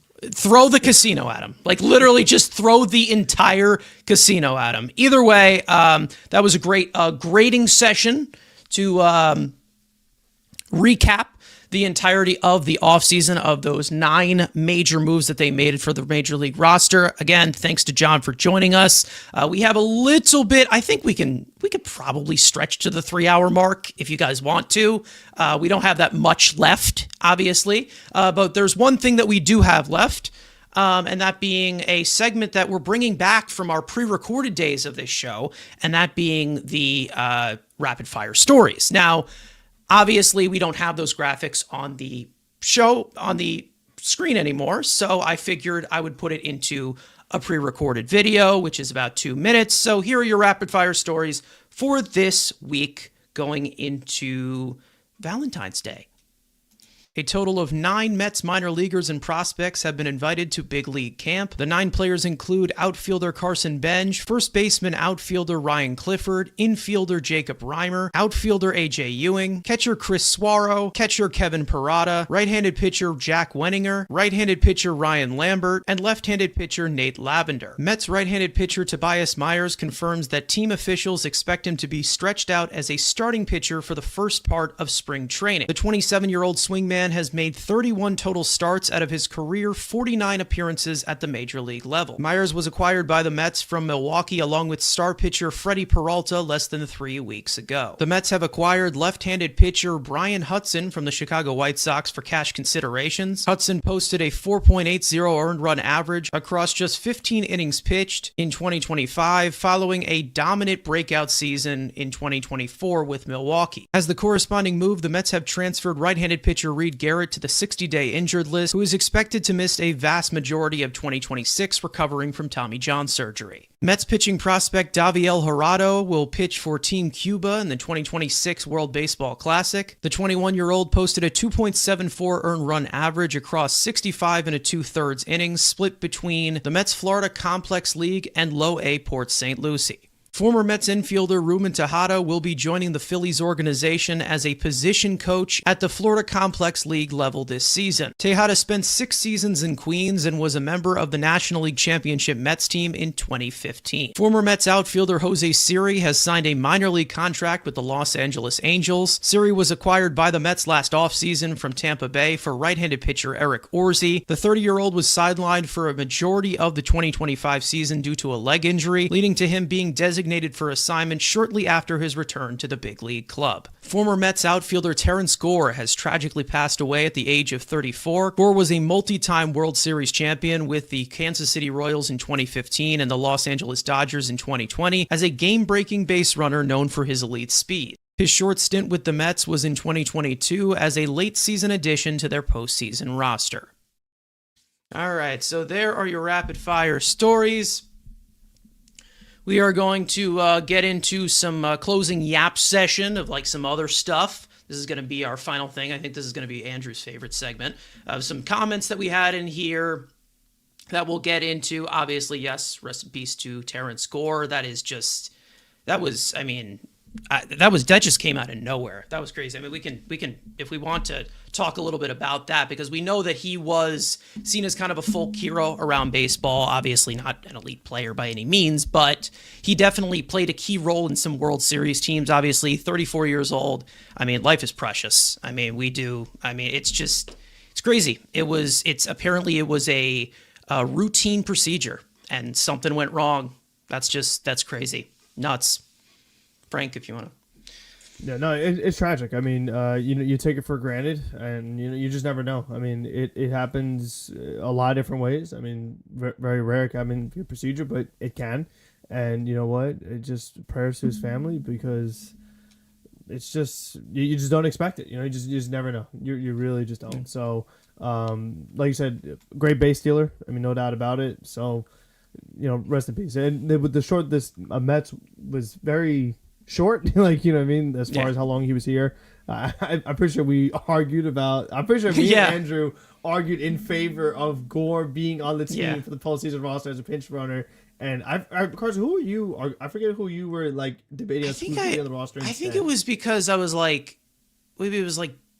I was like, you probably should have just kept like Travis Jankowski or something. There was something that I said. I don't even remember. Yeah. Because we look back sometimes at some of the discussions we have, and we're like, this was so stupid. Like, what were we talking about? But Andrew and I were like on the turn score signing Carson was against it. Andrew was just like, I remember that. Like, maybe it's just because like I tried to black out that Kansas City Royals series so far out of my memory that it all just went by in a blur. So I'm like, oh, what did Terrence Gore do? And it was like, oh, well, there it is. But that's just, it's unreal. Andrew, like we said, we had one of the dumbest discussions we've ever had on here. But I mean, did you ever get his autograph? Is it? Oh yeah. Did you ever get the autograph? That's a story, baby. That's I'll stay quiet for that one. But again, about the dumbest things we've talked about on this show, sadly probably not even top 20 of the dumbest shit we talk about on this show. Yeah. Maybe the dumbest baseball argument. Been doing it for a while, man. Doing it for a while. But again, it's just a simple thing. Just again, you got to enjoy life and think about it. You're not guaranteed tomorrow. Start living like it, because you're not guaranteed to be here tomorrow. So enjoy the life, because you never know what's going to happen. Because it's just a simple thing like that, and he's gone way too soon. Yeah. Sucks. It really does. Either way, there's some other stuff in the chat here. We can talk a little bit about Craig Kimbrell, because, Frank, you're finally back. Speaking of more insane discussions that we had. Multiple legendary discussions. Yeah, multiple legendary. Frederick's saying in the chat here, do you think that Craig Kimbrell even sniffs the opening day roster? I'd say a sniff. Yeah. If he's able to get the numbers back up, or is there a competition in spring training? I think that there's an opening on the roster because you have an uncertainty with AJ Minter. Mm.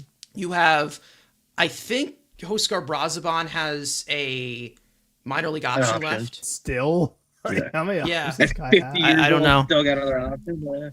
50 years old, still got another option. Because it's like, I mean, the way I look at it is that when you look at the bullpens, like how many like guarantees do you say? Like we'll say like Williams, Weaver. I don't think Kimbrell's a guarantee anymore either. No. But I was saying like as far as like right on the Mets roster, you'd say like Williams, Weaver, and Rayleigh have 3 spots. Who else would you say is like a guarantee they're on the roster no matter what? Myers, okay. Or you can say Myers 4. Yeah.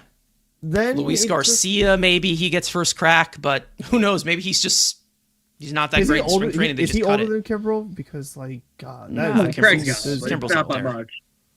Yeah, it's not up there. I see this as the biggest win-win, not just because it's a minor league deal, but it's more of the fact of, okay, if he's good, bullpen gets deeper. Obviously, the bullpen is a lot better. If he's solid, he could be a middle relief guy. We're not relying on him to be in the 9th inning, right? But if he's not good.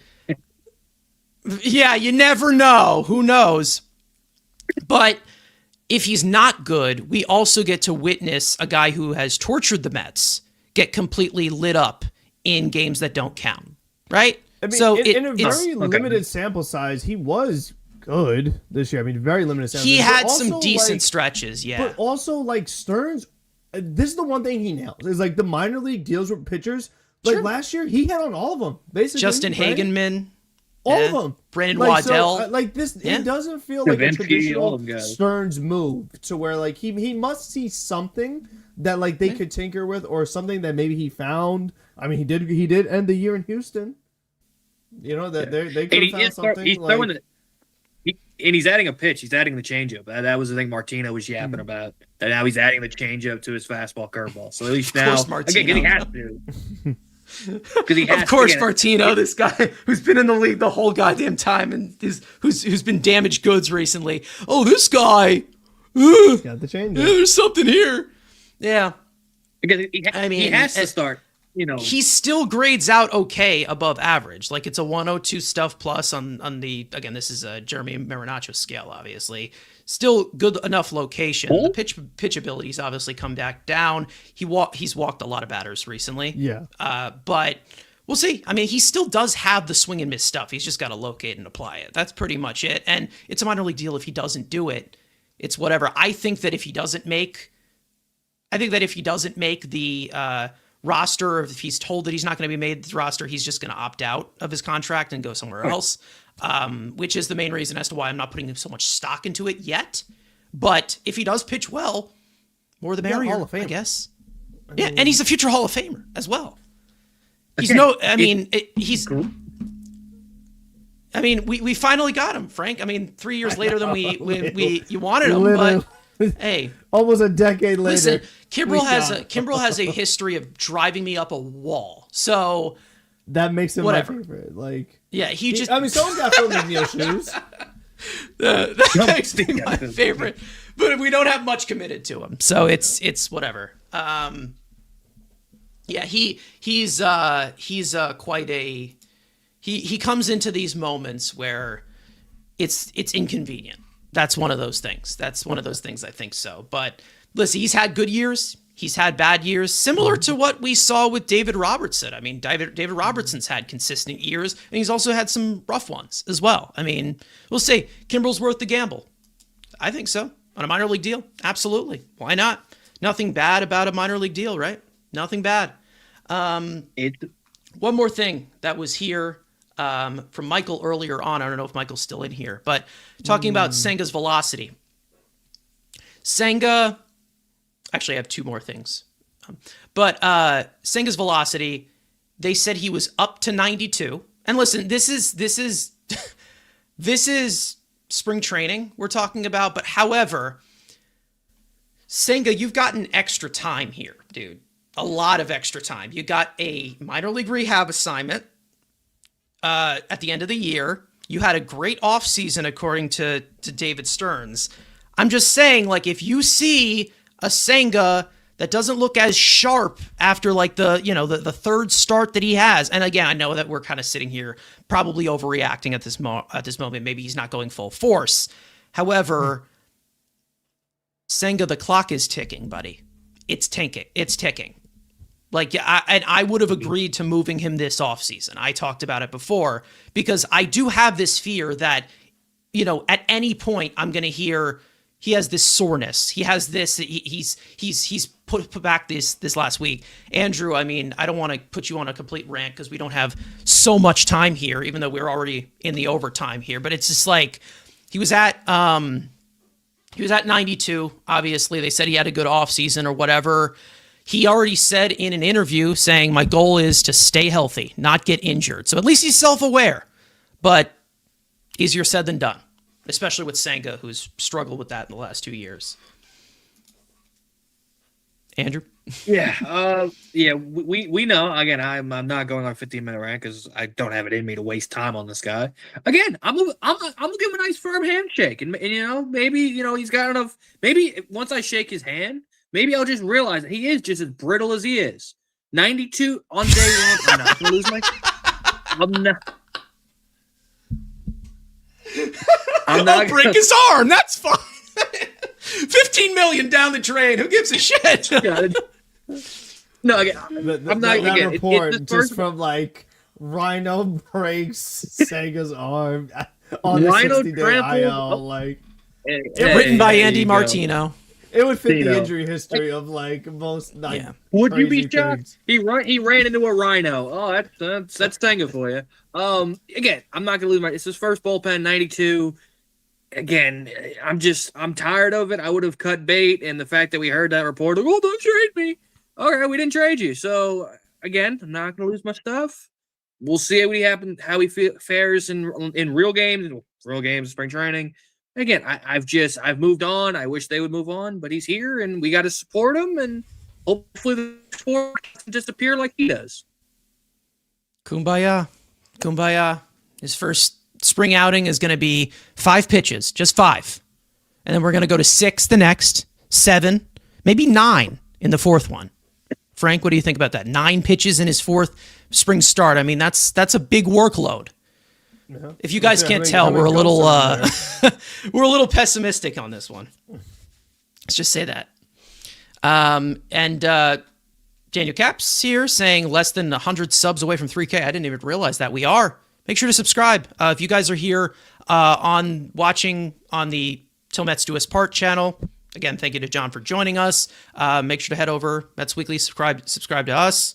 Turn on post notifications. We are live every Friday. Speaking of Friday, next Friday, we are going to have a very special guest on here that I'm very excited for. So make sure to stay tuned for that.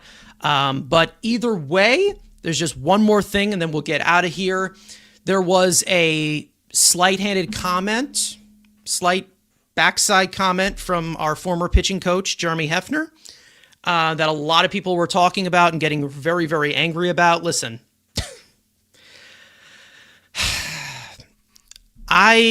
we could plead our case here where he basically said that other team up north or whatever. But you're not hot shit. You're just not. And we've already talked about it. We've already talked about how we're like, he's not special. You've helped 4 pitchers. 4 pitchers have had career years under you in 6 years. Okay? That's it. That's all we got. Okay? So I don't want to hear it. If you guys want to add anything on this, it's just one of those things that I don't know if it was the complacent attitude that even if it was from him that we needed to get rid of. I don't know. Because he was there for 6 years. It's just like, I mean, come on, dude. Like, we get it, and I'm not trying to get completely angry about it because, yeah, he's now our rival, technically. And he's from there. Maybe he wants to be down south. Whatever. But it's like, this is the team that drafted you, developed you into a major league starter that wasn't even that good, brought you back as pitching coach. You survived so many different regimes, and you refer to us as the team up north. Not even New York, Queens, anything. Okay, I see how it is. All right, cool. Yeah, I think, there was leadership concerns about the Mets organization. There were potential clubhouse issues. And it's like, you see how both of these, like, lead assistant coaches on the pitching side in Hefner, and obviously the former hitting coach in Eric Chavez, like, the way they've behaved this offseason, I feel like that tells a lot, too. Like, if you have, these are your leaders. Jerks. So, like, I mean, like, what kind of vibes do you think is going on, like, with the players? Like, I mean, are these guys you want to play for? Guys who are not, like, good guys? You know what I'm saying? Like, because I'm not going to say the word I want to say that would describe it a little better. But, just, like, overall, it's, like, really? Like, how old are you, dude? Like, you want to be petty? Come on. It's just... It's not necessary. Like, maybe it's feeding into the rivalry, which I'm all good for. But it's like, I mean, you don't hear Stearns when that's getting or press, Mendoza saying anything about Chavez, saying anything about Hefner, but they just can't stop. Especially Chavez. Yeah. Like every minute, this guy is just on it. Constantly. Yeah, it's ridiculous. Yeah. He's always got something to say, like we always say, and it's just like I just don't know. Like, where exactly do you get off? Because, like, as I remember them giving Hefner the most leeway as a player and a coach. And he wasn't even that good as a player. So I will never get the fascination with him. I thought he was fine. I thought the players really liked him. It was okay. But 6 years of, well, I developed this. Sure, dude. Sure you did. Meanwhile, you have all the organizations who don't have the resources that the Mets do under Steve Cohen, who are pumping out pitchers like crazy. Tampa Bay, we talk about them all the time. Houston, we talk about them all the time. The Brewers, they don't have the high payroll, the high resources, and you still, every guy that they brought in, it seemed like it was just an underperformance, or the wheels would fall off, or you weren't going out to the mound. I mean, it just ridiculous, completely ridiculous. I mean, and again, who knows? But my response to Hefner straight up would be, I would care, but I walked to first base because that's all you did. That's all we did. Just walk, guys. I'm gonna walk to first base instead of talking to you. That's it. It's just ridiculous. It's that certain mentality, like we said, even hearing the stuff about Nimmo complaining about the captaincy, and Pete Alonso, the just one game, bro, and this and this, that, and Jeff McNeil's Jeff McNeil, the Eric Chavez. It's like this was what was leading your organization, and everybody wanted to bring this back. Everyone wanted to keep going. Sends a message. It really does. And it does send a message as to the guys they brought in, who are notorious clubhouse guys. So, again, who knows if it'll be better? Who knows if it'll be worse? I have no clue. But a change needed to be made. And these guys are proving that it had to be made. Ricardo saying, always thought Hefner was overrated. Yeah. I mean, who knows? And it could be for different reasons that we think so. It's just, I don't know. I think whatever. I'm not going to sit here and completely talk about him even as longer as we already have a lot on this show. Either way, we've gone over the 3-hour mark. Usually we go 2 hours. But let us know, guys, in the comments or whatever, or if you guys like this new format, anything that we could possibly improve for the viewing experience. I feel like it was just long overdue to just move things out and just, change things up a little bit. And like I said, special guest is going to be joining us next week. Really excited about this one. And we also have, of course, spring training games coming up. Plenty of fun. And thank you to John for joining us for 7/8 of this show. I think it was like 2.5 hours he was here for. And I'll give the stage to you guys for any closing remarks. Frank, I'll go to you. Welcome back. Thank you. And next week, first game. It's here. Yeah. So I don't know if they're really going to add anybody else at this point. I feel like this is kind of what they're rolling with, and it's interesting. Like we said, they've added so many guys, and it's going to be up to some young pieces to step up. I mean, whether that is Carson Benj, Brett Beatty, Mark Vientos, like they are relying on some young, Nolan McLean for sure. Like there's going to be some young guys who are penciled in. So, we'll see which one of them work out. And then, like we talked about, if you had like Ryan Clifford during the course of the season, or Jonah Tong is like back in the mix, we'll see how that goes. But overall, it's going to be a big year for the prospects. I think is ultimately what it's telling us.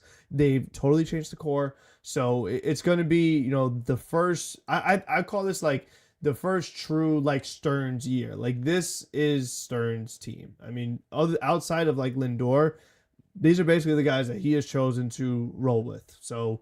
And we'll see if it pays off. So it's going to be very interesting. And obviously the Lindor thing is going to be big too. Like we talked about before, he has slow starts. Will he be back on the day? Even if he's back a week after or so, like how long is that going to take to get him going? Because if you're batting him leadoff in front of Soto, like we know he's what gets the team going. It's like he's what sets everything up to have everyone else kind of just like follow his lead, and then everyone else kind of does their thing. So it's definitely going to be very interesting. But overall, like it is finally here. We're back. Yeah, definitely. It's been a long off season, a lot of turnover. Seems like we always have a lot of turnover every single year. Maybe this is the last time where we see a lot of turnover. Maybe it'll just be slight turnover next year. Maybe we find some consistency. That would be awesome, wouldn't it? Because I'm tired of going to the playoffs every other year. All right? Let's stop flushing money down the toilet, even though we're going to get a lot of money from a casino. Andrew, you said you're going to be going down to spring training next week, right? For the opening, workouts, the intra-squad games or whatever they're doing. Yeah. Yeah, full squad report on Tuesday, because again, we've seen most of the guys are down there. There's still a few guys that have not reported. Again, they'll be back there down there Tuesday. I'll be there Wednesday, and I'll be there Wednesday, Thursday, Friday, and I will probably be back at the airport before the first pitch of actual games being played, and on my way back down to Missouri. But again, I'll be down in a few days. Get to see some guys, and just have some fun. Again, get down to warm weather. Baseball's being played. Again, don't crush Japanese hearts. It's gonna be fun. Again, baseball's back. Olympics are going on. Life's good. Again, we're baseball's here, and we're all ready to get hurt because that's all this team does. I think it's going to be different. You got to believe, right? I think it's going to be completely different now. The losers are gone. I mean, there's one loser that I want to get rid of. Okay. Let's end it off here. Thank you guys so much for watching this extended version of our show that usually goes on. But hey, we wanted to talk, and we like talking. One thing that we really, really like.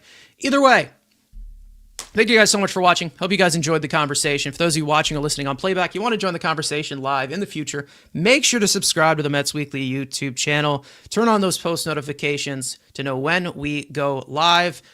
Make sure to follow Mets Weekly on X and on TikTok. Follow all of us individually. The links are in the description, including our special guest, John Saponaro from TilMetsDoUsPart. Thank you once again for him to joining us. Make sure to go follow him. And finally, let's go Mets. The final week without baseball games being played. So we're going to make it through. And we will see you guys next time.